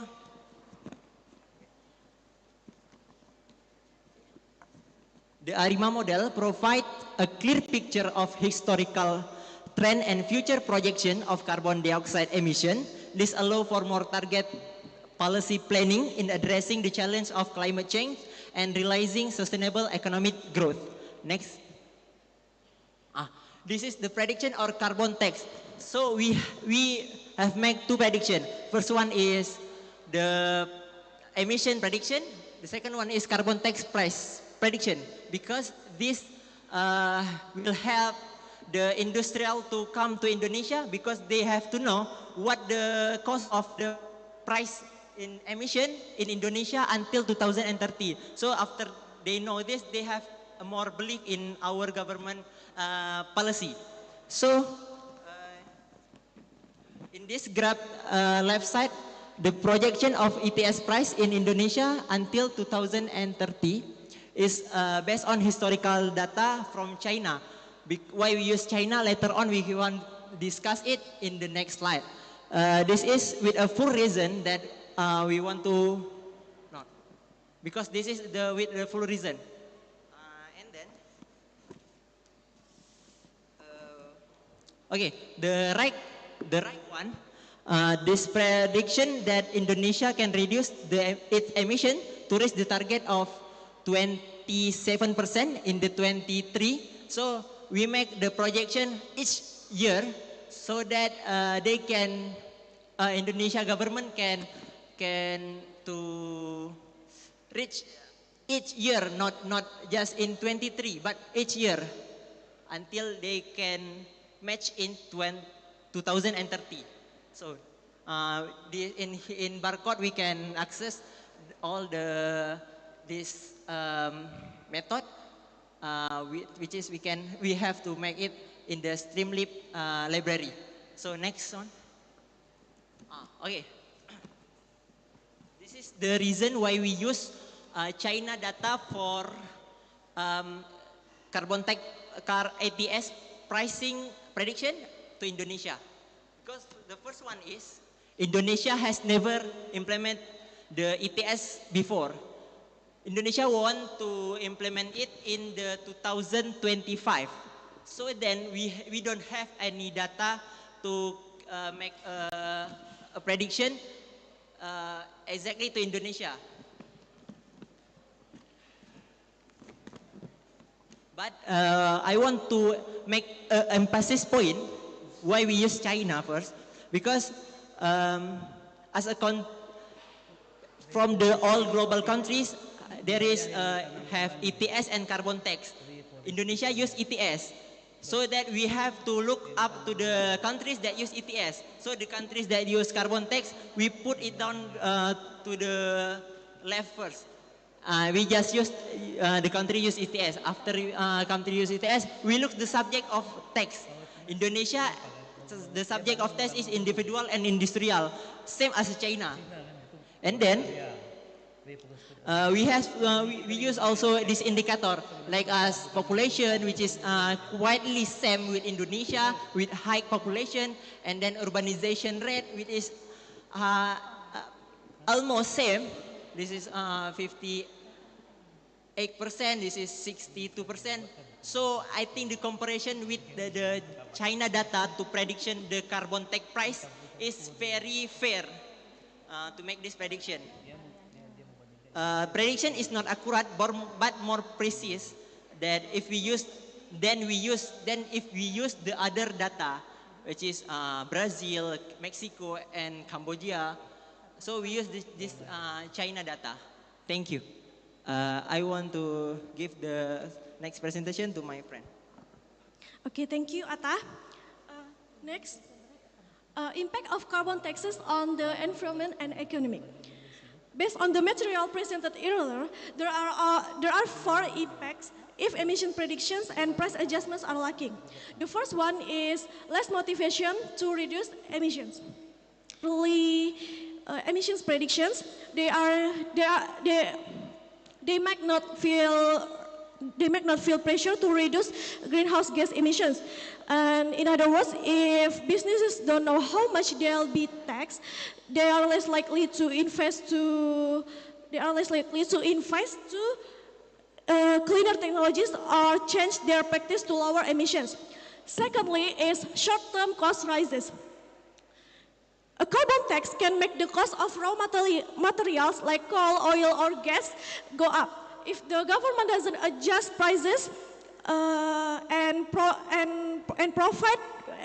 provide accurate emissions predictions, this cost can rise sharply, and this can cause prices for various goods to increase and contributing to inflation in the short term. And thirdly is increased prices for goods and services. Many products rely on fossil fuels like transportation, manufacturing, and heating. If a carbon tax is applied, but the prices adjustments are not effectively, the companies might pass the additional cost on to consumers. This means higher prices for everyday goods and services, and which can make life more expensive for people. And the last one is delayed transition to sustainable practices. To move towards greener technologies like transportation, renewable energy or electric vehicles, companies need clear signal from the government, such as accurate emissions predictions and appropriate price adjustment. And without this, the shift to eco-friendly practice may be slow. And this slow transition can lead to sustained high costs and prolonged inflation as fossil fuel dependent products and services remain expensive. Next. Okay, for the conclusion of our presentation is emission predictions. Understanding future emissions helps in making informed decisions today, and for forecasting trends, accurate forecasts enable better planning and adaptation to changes. And pricing impact, effective pricing strategies can drive both environmental and economic benefits. And for the recommendation is all decisions and predictions outcomes must continue to evolve with additional data and broader developments and major issue in these predictions. That's all for us. Thank you for your attention. Carbon tax. Great mission to reduce the emission. Okay, thank you. I will give it back to moderator.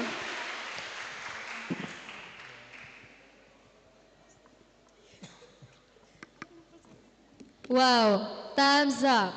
Well, since we have heard the presentation and might be still confused, so this group talk about the presentation on carbon tax highlights Indonesia's effort to reduce greenhouse gas emission by 29% by 2030 through policies like carbon taxation and the promotion of renewable energy.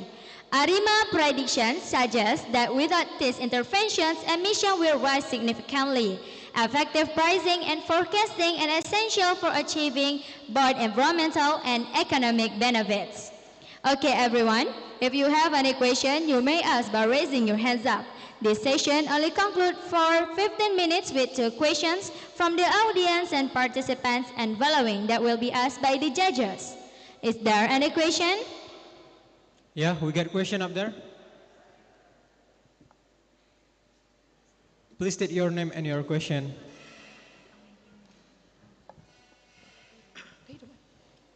Assalamualaikum warahmatullahi wabarakatuh.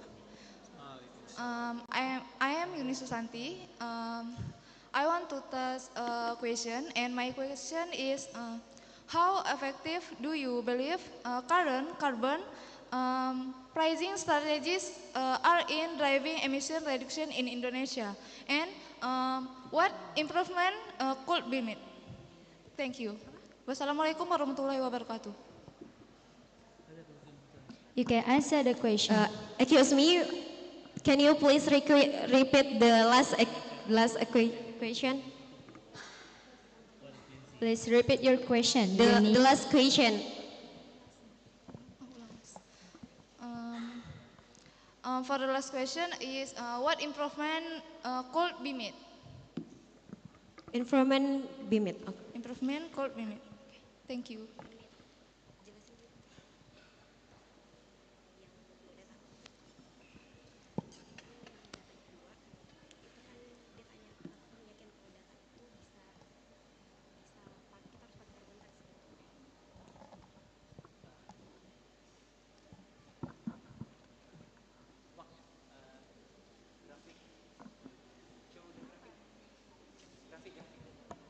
For the operator, please help to get the slides.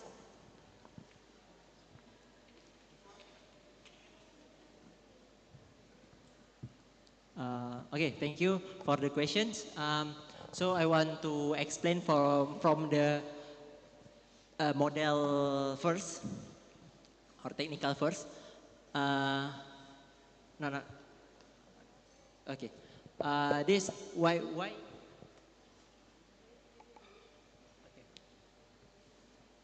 why we believe this data have to implement in Indonesia.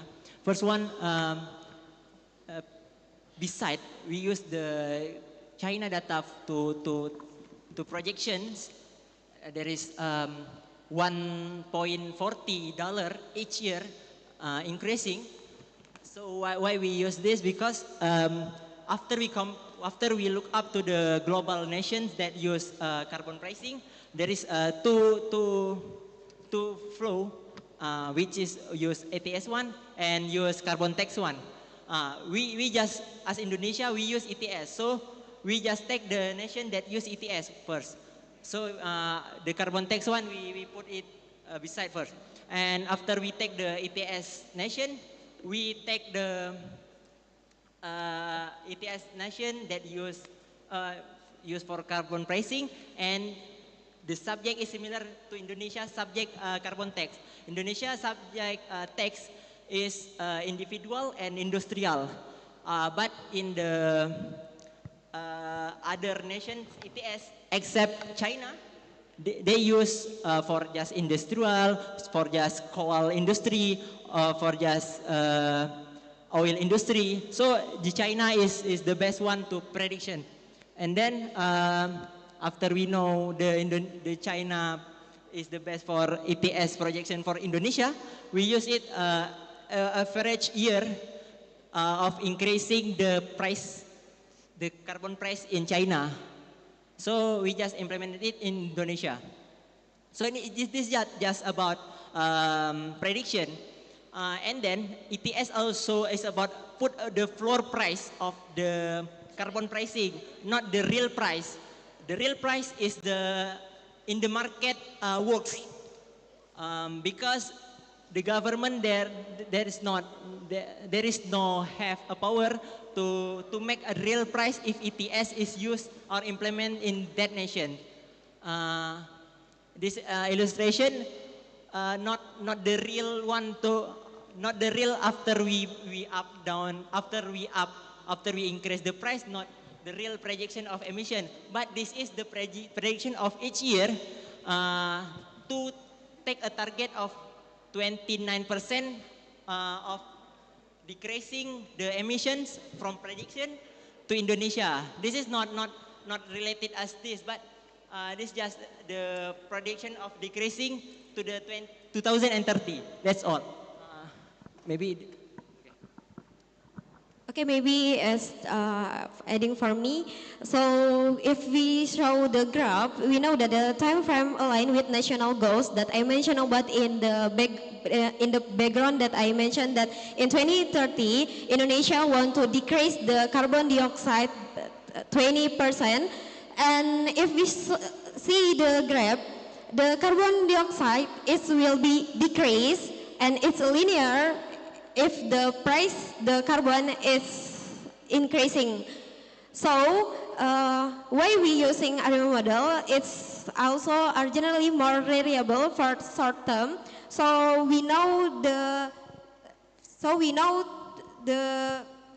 it's making it crucial to forecast carbon emission and prices accurately for effective policy planning. Maybe that's all.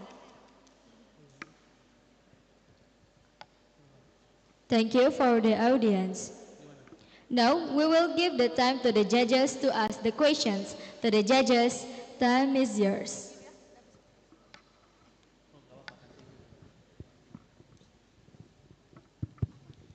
Okay, Pak Rian is busy.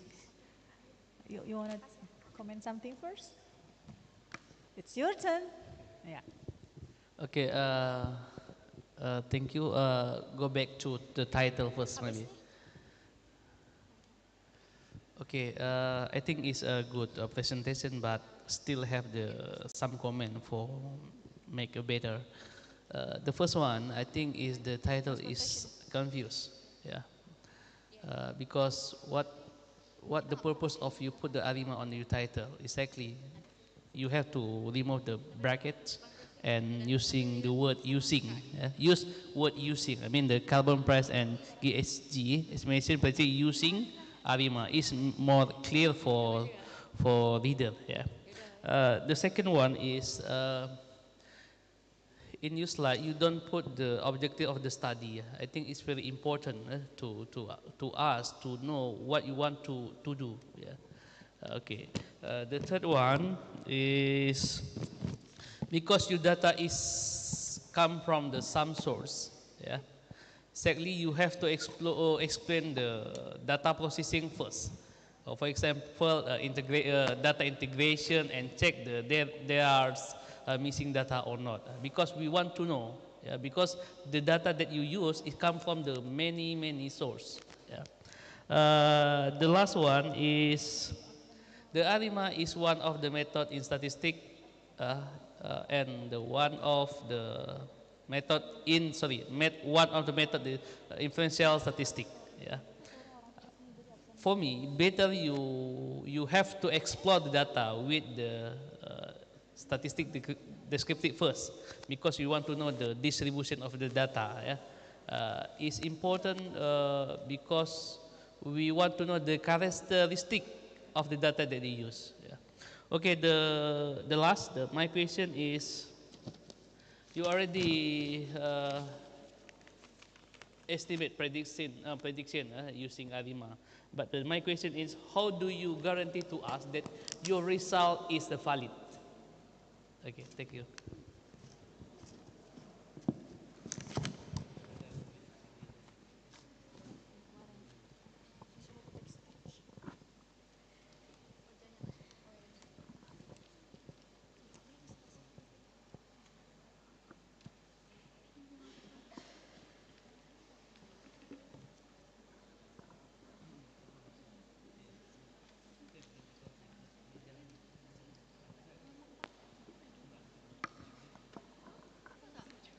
Okay, before I answer the question, maybe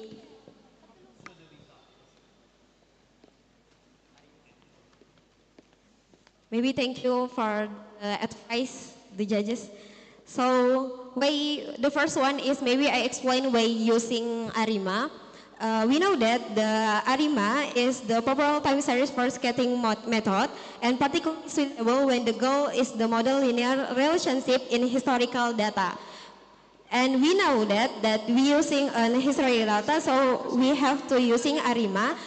But in this content, ARIMA is used for making future prediction based on part emission pattern, which means the accuracy for the longer period in 2020-30 may decrease, especially if there's an expected change in policy, technology, or economic condition. Maybe the details of the data will be explained by. Okay, to demonstrate the robustness of the model, it would be essential to show how the ARIMA model was trained using historical data, how it was validated with different data sets, and how its predictions were tested against actual emissions outcomes. And this can involve cross-validation techniques, comparisons with other forecasting model, and sensitivity analysis. So I want to make a conclusion that how to make sure this prediction and data is valid. The first one, we use the valid data, and second one, we use the right method. That's how to make sure this prediction and this data is valid. First one, we use the historical data with good sources. From this from our world in data. Maybe I think all the kind of source in here is come from the valid data. Yes, because the official one. Yes? Oh.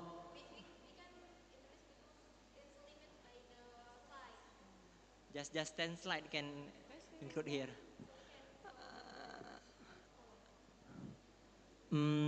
first one is that the data is valid and then the model is right. I think that's all. Thank you.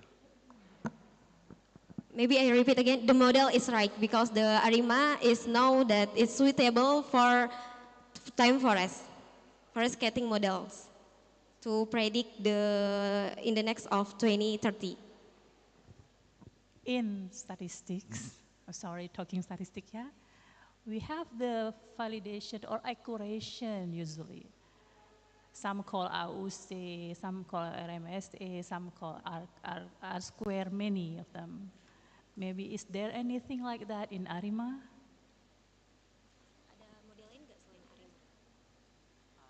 Like MSA or IEC, AUC, any accuracy value?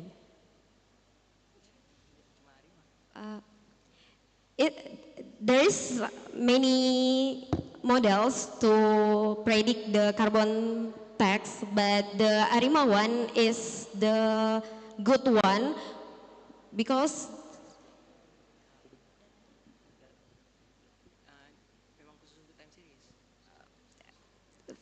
the ARIMA is suitable for time series. You mean regression model is not good? You say ARIMA is good. You mean regression model is not good? So for this competition, we consider the first one is time to learn and the easier to learn and the faster we can make the model. So I think ARIMA is the first, is the easier to learn. You mean regression is not easy? I don't learn. So you it have yet. to, you need the value for that, the criteria. When you say good, when you say easy, what make you say easy? Easy for you is not easy for me. Oh yes, Easy is Parian already finished. Easy is difficult one to explain, but what is it?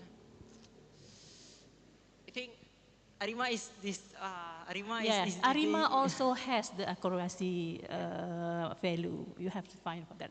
But that is our problem, yeah, statistician problem. Okay, my question is, now it's my turn. Now I get interested in why you use regression model from the first place before you change it to ARIMA. And that's because of mentor suggestion, but why you use regression at first? What is your purpose? Okay, regression linear, I think is easier than ARIMA one. Contradiction, your sentence contradiction. Yes. You said already ARIMA is easy. But the regression linear is not good for time series and for forecasting. It's just not good for it to. Which one? Which one? Regression. Regression for forecasting. So regression to see what? Regression, I think for C. It's okay. Just give the microphone Pardon? to her. It's okay. Oh, finish. Oh. The time is over. Okay. The time is over. Okay, thank you for all the judges. For great team, you can back to your seat and please give applause for them, everyone.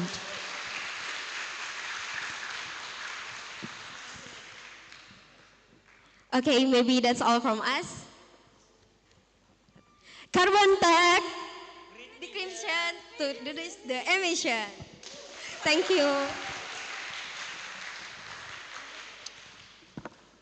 All right, let's continue with team Infinity team with the sub-team Energy that consists of Melina Ida Asila Sitorus, Muhammad Arif Fadilah, and Rizky Mulia. To Infinity team, I please welcome to the stage.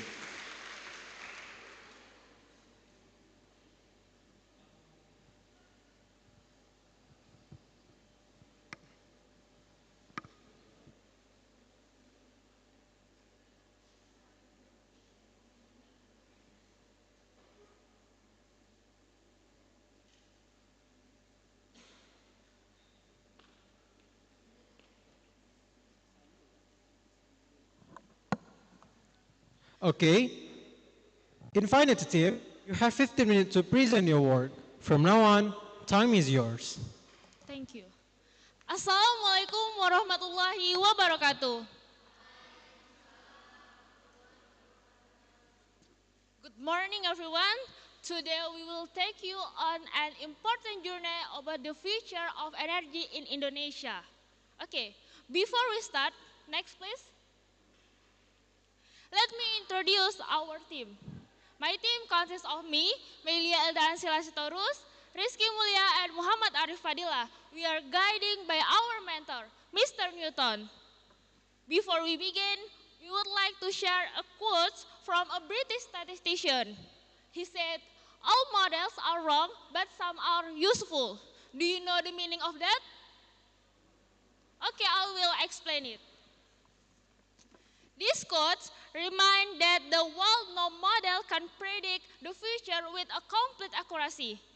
But we hope the model we present today can be valuable for the stakeholder involved. So let's start with the background. Next, please. Okay. As we all know, Indonesia has experienced a significant in extreme energy. You may remember this. This is VOV ngekos in Banda Aceh in siang hari. Okay, in July 2024, Banda Aceh recorded a temperature of 37.8 degrees Celsius, making it the host city in Indonesia. And then this is not just a number. This is just a warning signal, a larger problem we are facing together. The extreme heat is not just affecting our daily life, but it's also impacting our energy demand. Next, please. Okay, to understand the current state of energy in Indonesia, let's look at the data. Our greenhouse gas emissions are still very high, as much as our comes from fossil fuel, oil, gas, and renewable consumption. But on the positive note, our renewable energy sector is expanding, but it's not yet enough to meet the growing demand. Okay, this gap explains that the fossil fuel consumption has always been the highest and continues to increase, but up and down. And then the fossil and the biofuel consumption has been low, but some slack grow over the years. And then because of that, this data makes it clear that while we have significant potential for renewable energy, without urgent and concrete action, we will continue to rely heavily on fossil fuel. And now it's time to take action. For the next session, we'll present with Arif. Right. For the next section, I'll walk you through the most important slides of our analysis today is the method. What's the method we're using for analysis today? To see the behavior of energy consumption towards the greenhouse gas emission. So for today's analysis, we're using two methods, which is principal component analysis, and the second one is the linear regression analysis. For the first one, we have principal component analysis. In front of you on your left, you can see that there's a graph. For the blue line, you can see the blue line is the variance explained by each principle. In this case, we have 6 principles. And the first principle has the highest variance explained. And it keeps decreasing from 1, 2, 3 until 6, reach to 0 explained. And moving on back to the green line, we can see the cumulative explained variance, which is the addition from each principle until 6. We can see that from 1 to 2, we has already reached 95% variance explained, which is very high. And we conclude that we only need 2 principles to explain our energy consumption behavior toward greenhouse gas emission. But why we don't use the 3, 4, 5, and 6? Well, we have to refer back to the goal while we're using principal component analysis. We're trying to use principal component analysis because we're trying to reduce the complexity of the data. But if we're using 6, it would contradict our goal earlier. Now moving on to the next, on your right side, we have the table of the feature loading from each principle, which we conclude that we want to use 2 principles, which is PC1 stands for principle 1, and PC2 stands for principle 2. As you can see that PC1 captures overall energy consumption trends like both renewables and non-renewables fossil fuels. For the PC1, as you can see that biofuel, coal, fossil fuel, gas, biofuel, coal, fossil fuel, and oil consumption has a high feature loadings. But how can we say high? As a rule of thumb, we can say high if it's over 0.5. So we have 1, 2, 3, 4 feature which is high in the, which is contribute higher in PC1. Now moving on to PC2, we have focusing on gas and oil consumption, which has a negative feature loadings, which is mean that the negative is the 2 gas and oil consumption feature in principal component 2 explain its absence in the principal components. And that is the behavior of our data. Moving on. Next. We're moving on to linear regression analysis. We're trying to create a model using the principal analysis which we were using earlier. For the first part, I'd like to explain the assumption. As we know that linear regression has 3 assumptions, which is heteroscedasticity, normality, and multicollinearity. For the heteroscedasticity, we're using Bruce-Pagan test, which is resulting in 0.016, which is below p-value of 0.05, indicating that it might be heteroscedasticity in our model. And for the normality, we're using Jarkubera, resulting in 0.53, which higher than p-value of 0.05, indicating that our error might be distributed normal and we have no further concern. And for the multicollinearity, we're using a value inflation vector, which is VIF, for each dependent variable. For each independent variable, VIF1, which represents for PC1, has a 1 value. PC2, which is represented by VIF2, has 1 value, indicating that these both variables might not have a multicollinearity between each other. Now we're moving on to our coefficient, what is our model looks like. As you can see that the constant is 127.006, which is a baseline for greenhouse gas emission when principal component 1 and principal component 2, which is the independent variable we're using today, is 0. And as you can see, the p-value for the constant is 0, which is indicating it's lower than p-value, meaning that the constant is statistically significant. For the PC1, we can see that the coefficient is 21.393, indicating that the PC1 is indicating positively to the greenhouse gas emission.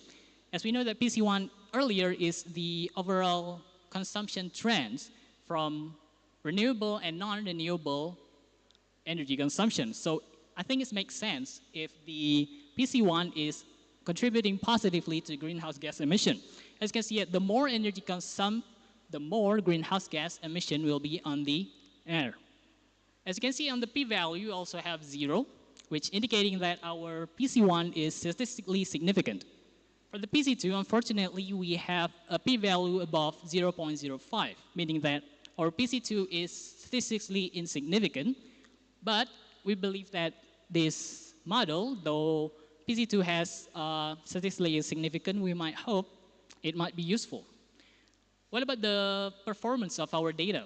As you can see on the adjusted R-square, we have the number of 0.926, which meaning that 92% of our data is explained, 92.6 of variance of our data is able explained by our model. So what is the next for our analysis? We want that any stakeholder involved could use this model to control the consumption of energy so that we can reduce our greenhouse gas emission, which is the target of 29% by 2030, can achieve, and we can achieve to the higher goal with net zero 2060. For the next section, I would leave to my colleague Rizky Mulya. Okay, thank you so much, Arif.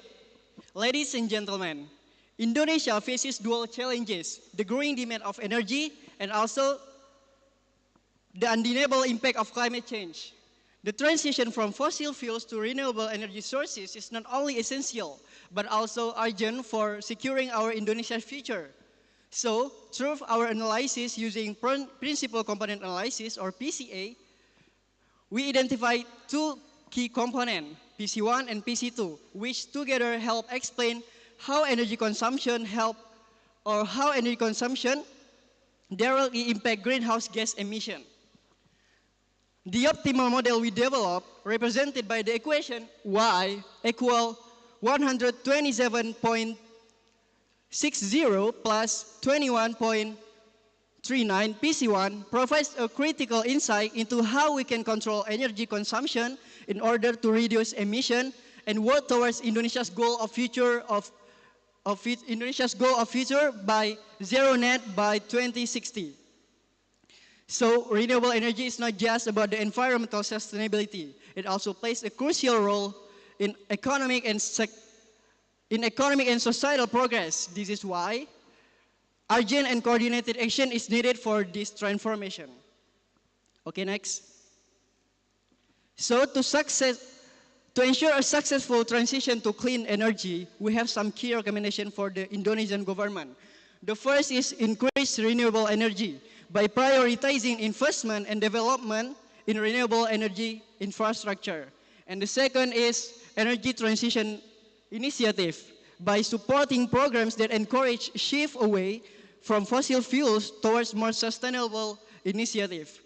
And the third is low emission technology by promoting the adoption of technologies that produce fewer emission and encourage innovation in this space.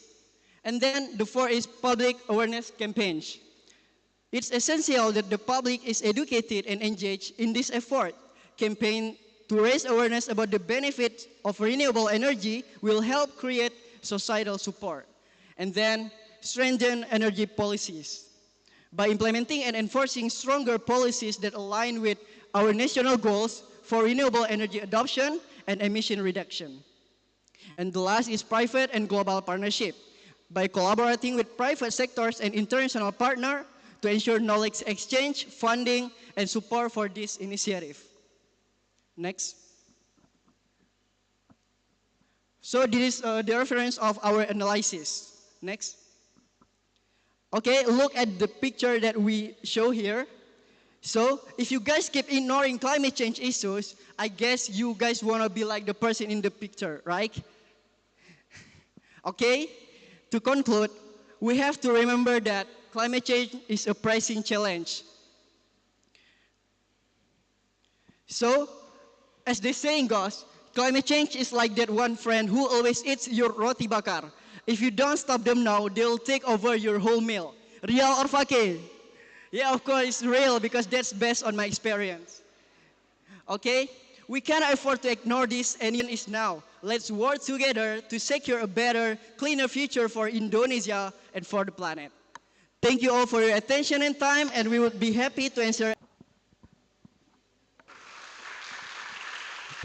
Okay, since we have heard their presentation and might be still confused, so this group talk about processing challenge related to climate change and energy consumption. The focus is on the urgent need to transition from fossil fuels to renewable energy to address increasing of extreme heat and rising greenhouse gas emission, and necessary for immediate action to transition to clean energy to ensure environmental, economics, and societal sustainability, aiming for a net zero emission goal by 2016.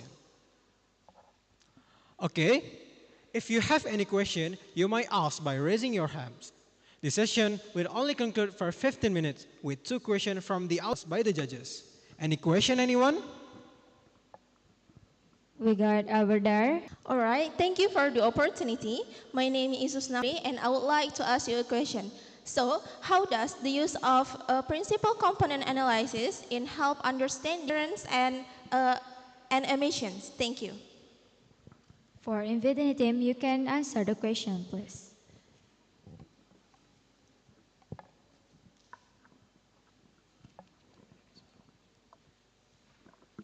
Okay, thank you for the question. I will try to answer your question. Move to the slide 4.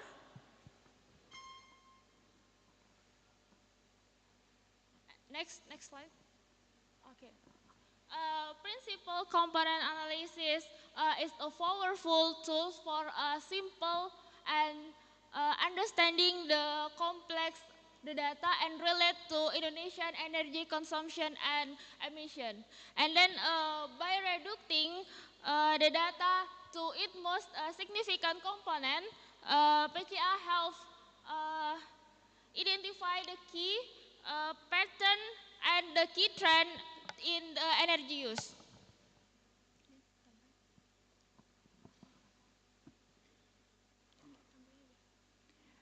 And we believe why we're using principal component analysis as a right tool because we're trying to decomplex, we're trying to simplify the variables of data so we only need 2 variables to analysis, which is much easier and much easier to do, much easier to understand for anyone.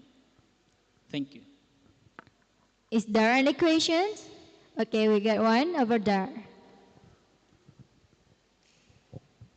All right. My question is, why is transitioning from fossil fuels to renewable energy crucial for Indonesia's future? Just it. For Infinity Team, you can answer the questions. Okay, thank you so much for such a very good question. I would like to answer this. Okay, transitioning from fossil fuels to renewable energy is very crucial or very important for Indonesia's future. That's because of several reasons. First, fossil fuels contribute significantly to greenhouse gas emission, which drive to climate change. And then Indonesia as an archipelago is particularly vulnerable to the impact of climate change. For instance, like rising sea levels and also like extreme weather. And secondly, relying on imported fossil fuels that make Indonesia susceptible to fluctuating to the global energy prices. So by investing on renewable energy sources like solar, wind, and biofuel, Indonesia can enhance its security or its energy security and also to reduce the dependence of external sources. That's all. Okay, thank you for the audience. Now, we will give the time to the judges to ask the question. To the judges, time is yours.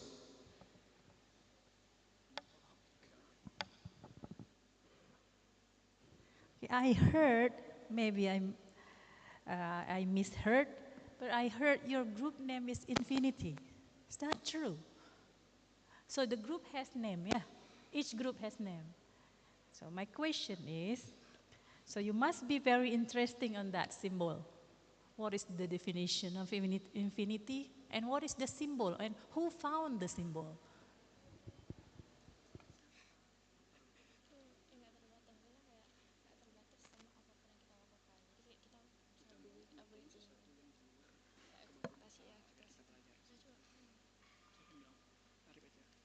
We're naming our team Infinity because we're trying to go to infinity and beyond. We're trying to break through our capabilities by challenging ourselves. But we're not sure about who found the infinity or etc. You answer why. You didn't answer what. What is infinity? Infinity is the value that is higher. There's no limit to whether it's upper or lower. Not lower. Infinity never lower. It's higher. more than higher. Oh, it's more higher. So infinity is more than higher. What is the symbol? The symbol is the kind of like 8, but Tak hingga. horizontally. Okay. Okay. So go to the second.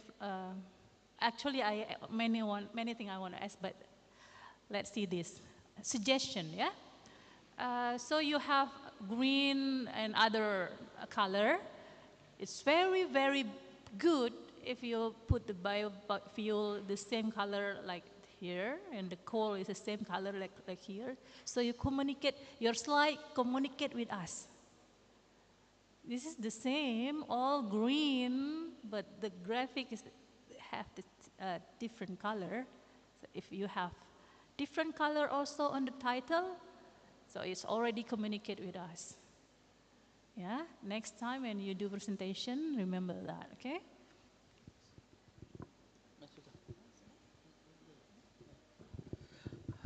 Okay, thank you very much.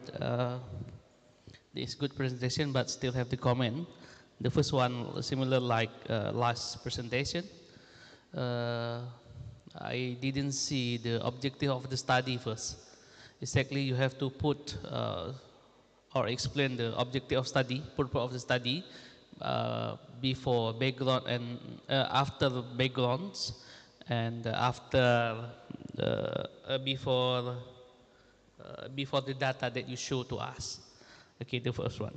And the second one, my comment is, I still, not me, but all the statisticians know that the descriptive statistic is very important. So put them before you want to analyze data using the inferential statistic like the PCA, yeah, for your next presentation. And I have the question, how many data that you have when you want to use the PCA? The second one is, why do you use PCA? Because as I know, we use PCA if we have a lot of the variable, but in your study you only have 6 variable. Second one. And then we use the PCA if you know that they have the correlation between variable, but you didn't show to us their correlation or not, but you explain in the model that you get. Okay, that's it. Thank you.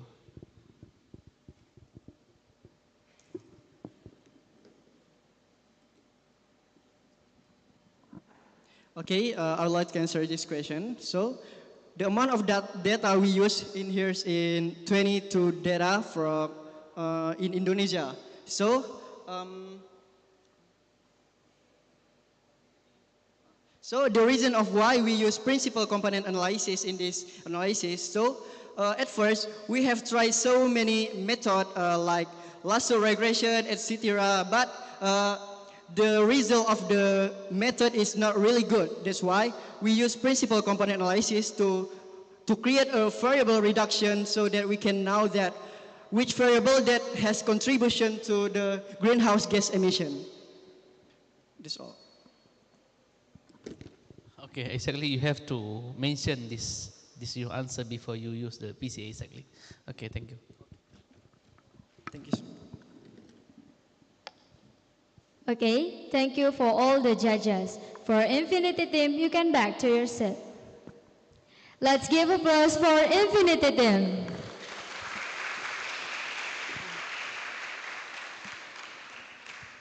All right, everyone. Last but not least, let's start with Team Cusack with a sub-team Transportations that consists of Chin Ziki, Go Senpei, and Teo Zingyan.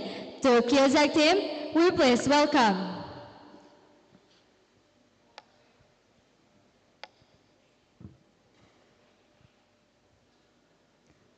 To Cusack team, you have 15 minutes to present your work. From now on, time is yours.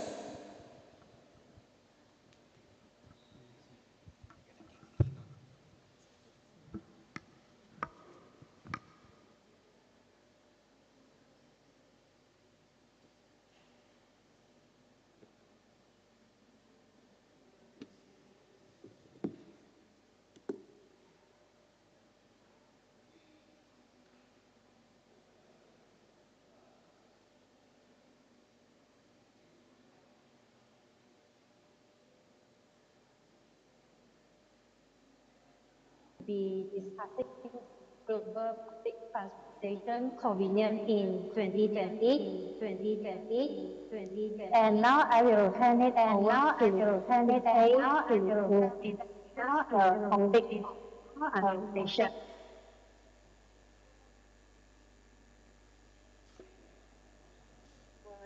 This page.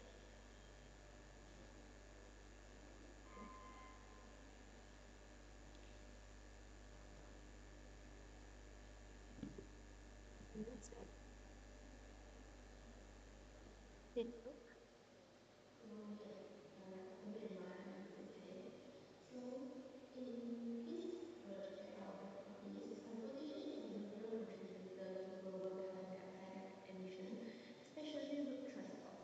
It contributes around 75% to global carbon dioxide emission. This can lead to several challenges such as rising global temperature, air pollution, environmental degradation, and so on. Therefore, in this project, we are going to study the proportion of population that has convenient access to public transportation and the contribution of public transportation to sustainable development effort, which is SDG 13 climate action.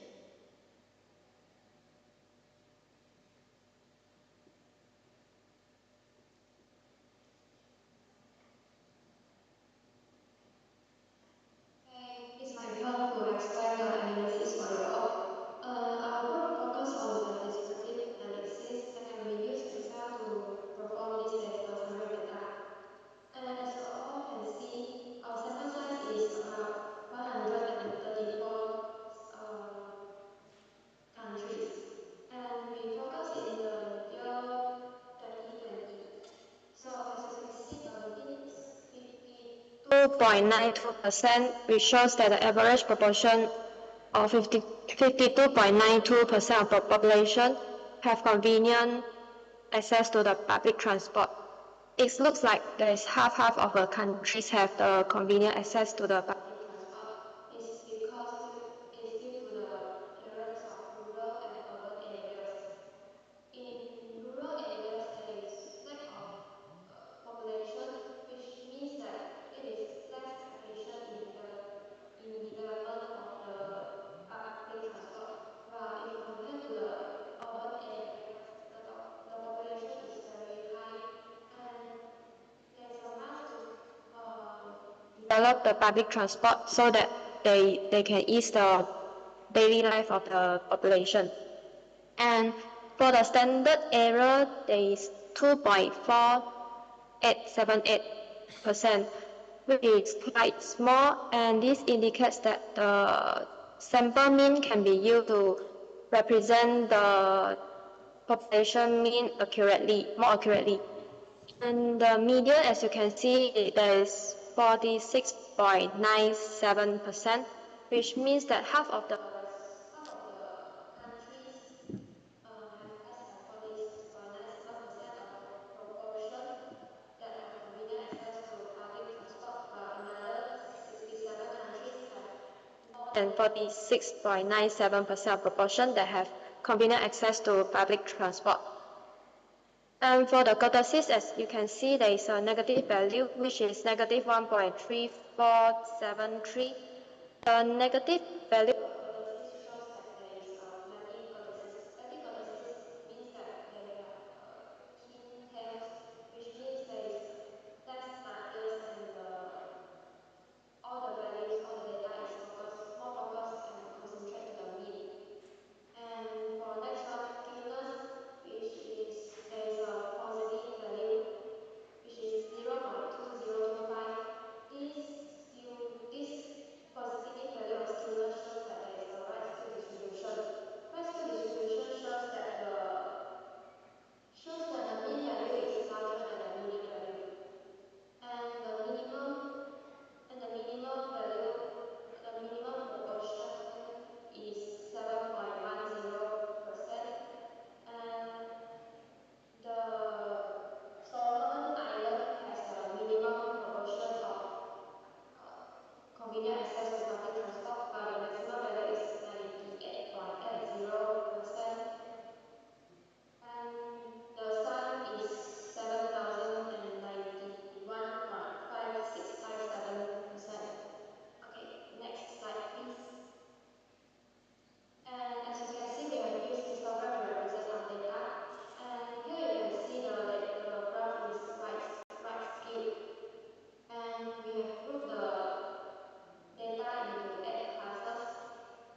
Referring to distinct groups, one with the access and other enjoying high bimodal distribution not only highlights the urban planning, also underscores the need for get improvement with transit to bridge the gap between the groups.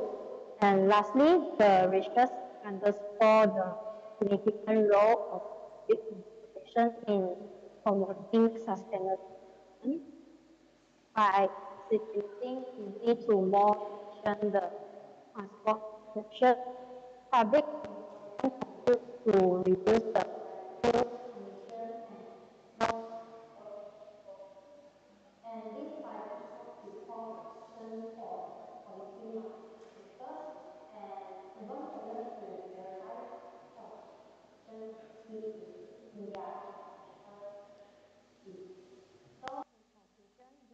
study often value contribution to the report on public education and sustainability. It provides a clear description of current access level and their implication of sustainable urban planning. Move forward, it is imperative to address the disparities in public transportation, assess the further the its protection, the slow sustainability goal. So next slide. So this is our reference and slide.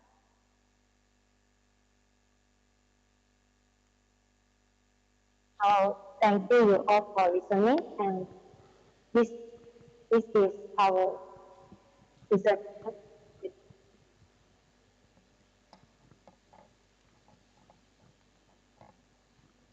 Well, it's very good presentation. Okay, since we have heard the presentation and might be still confused, so this group talk about the role of public transportation in addressing global sustainability challenges and reducing carbon emissions. It turns on that public transportation is crucial in reducing air pollution, addressing environmental degradations, and supporting eco-friendly urban growth. And to achieve broader sustainability goals, it is essential to address inequalities in access to public transport. Okay, if you have any question, you may ask by raising your hands up. This session only concludes for 15 minutes with 2 questions from the audience, and then following that will be asked by the judges. Is there any question, anyone? Okay, we got one over there. Please state your name and your question. Assalamualaikum warahmatullahi wabarakatuh. I am Mega Siti Novita from Universitas Syah Kuala. My question is, how does the distribution of public transportation access vary across different countries and continents? Thank you. Okay, For the group QZ, please answer the questions.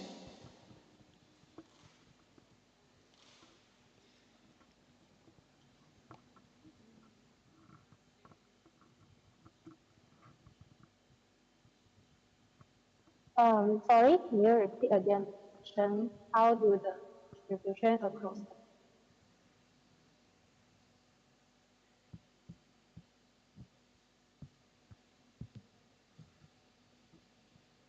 Okay.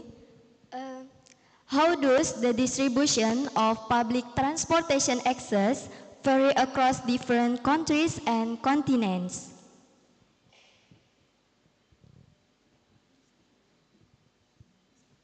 The distribution across the different countries is there is right skewed distribution, but if you can see the distribution, the graph bar chart of the continents, you can see it is normal distribution.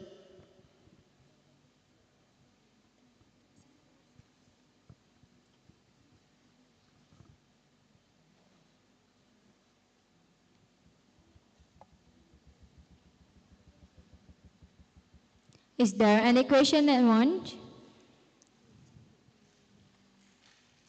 Okay, because there is no question, we will continue to the judges' part. Thank you for the audience. Now we will give the time to the judges to ask the questions. To the judges, time is yours.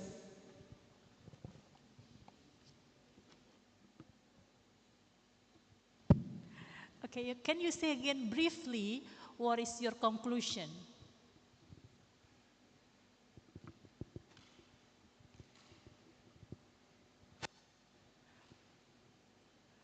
What is the suggestion from your view? So you believe on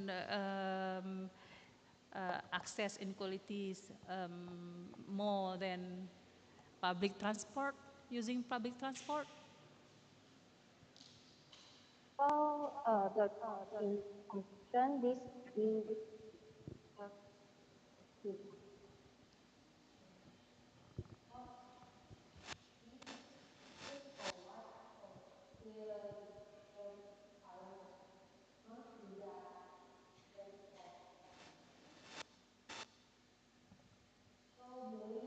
but it gives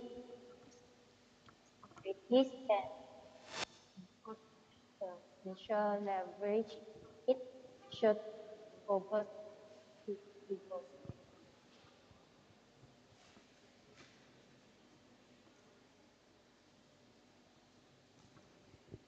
Okay, one more.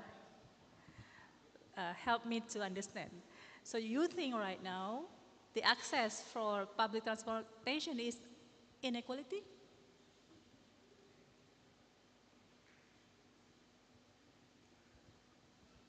That's why you said that is the conclusion you got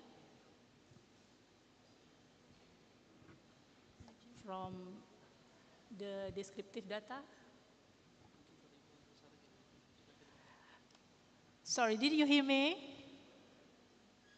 You get the point of my question? I get them.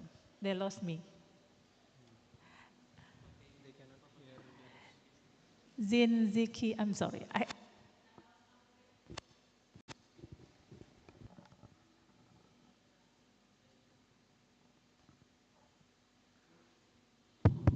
Okay, I'm afraid to mention your name.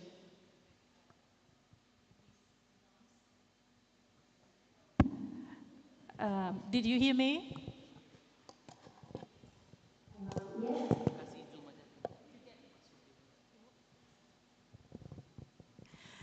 Did you get the question I asked? Can you repeat the question? That's fine. Very good.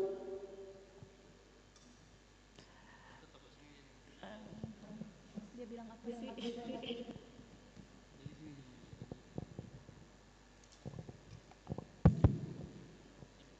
Because we can't hear clearly. It's quite small sound for us to hear.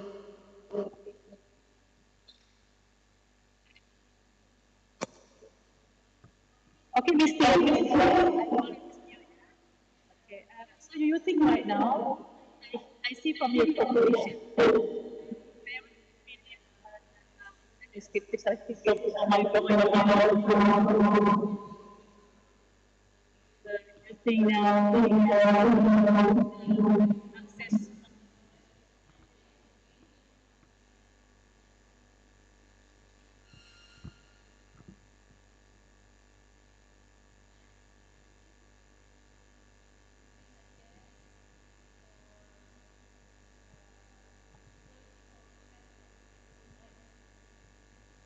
Electric transport, right?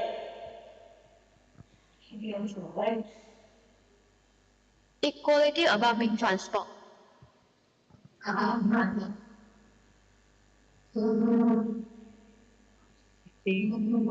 think this is communication public. There might be.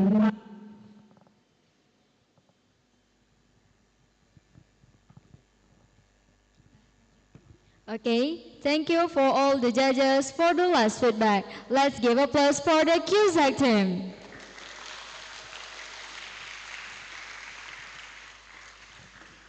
Well, ladies and gentlemen, to summarize everything that we did today, smart data cannot only help the managing the economic, but also the environment. With today's forum, we hope it will help in this deciding on what the future has to offer. And we hope you enjoy your time and have more knowledge about the environment. But before we leave, we would like to announce the best research and best presentation. The winners will be announced at the closing ceremony, so please stay tuned. All right, everyone. A big thank to you all participants and audience who have participated in this event. And because it's lunchtime, it means we need to excuse ourselves. Thank you, everyone. Sorry if there are any words or actions that may have offended you. My name is Tasha Ulusna and my partner, Muhammad Alif, would like to be excused and give back the floor to the MC. Thank you for your attention. And see you next year. Assalamualaikum warahmatullahi wabarakatuh.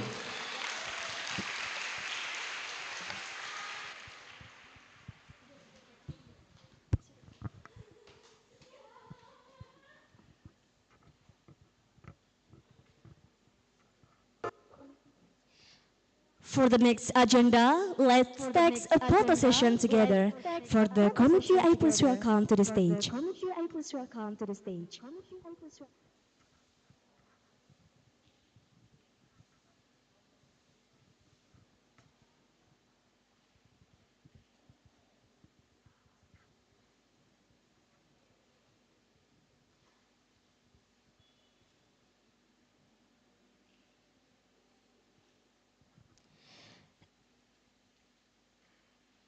The picture will capture 3, 2, 1. Once again, 3, 2, 1.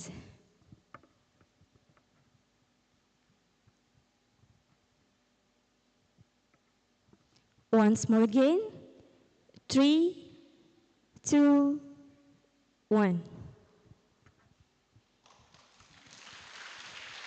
Ladies and gentlemen, with the end of photo session, the last agenda has closed our event today. I am Husni Subwa as Master of Ceremony. I apologize for my mistakes and thank you for your attention. Wassalamualaikum warahmatullahi wabarakatuh. Before leaving the hall, please take care of your garbage. We have garbage cans at the back of the hall. Thank you.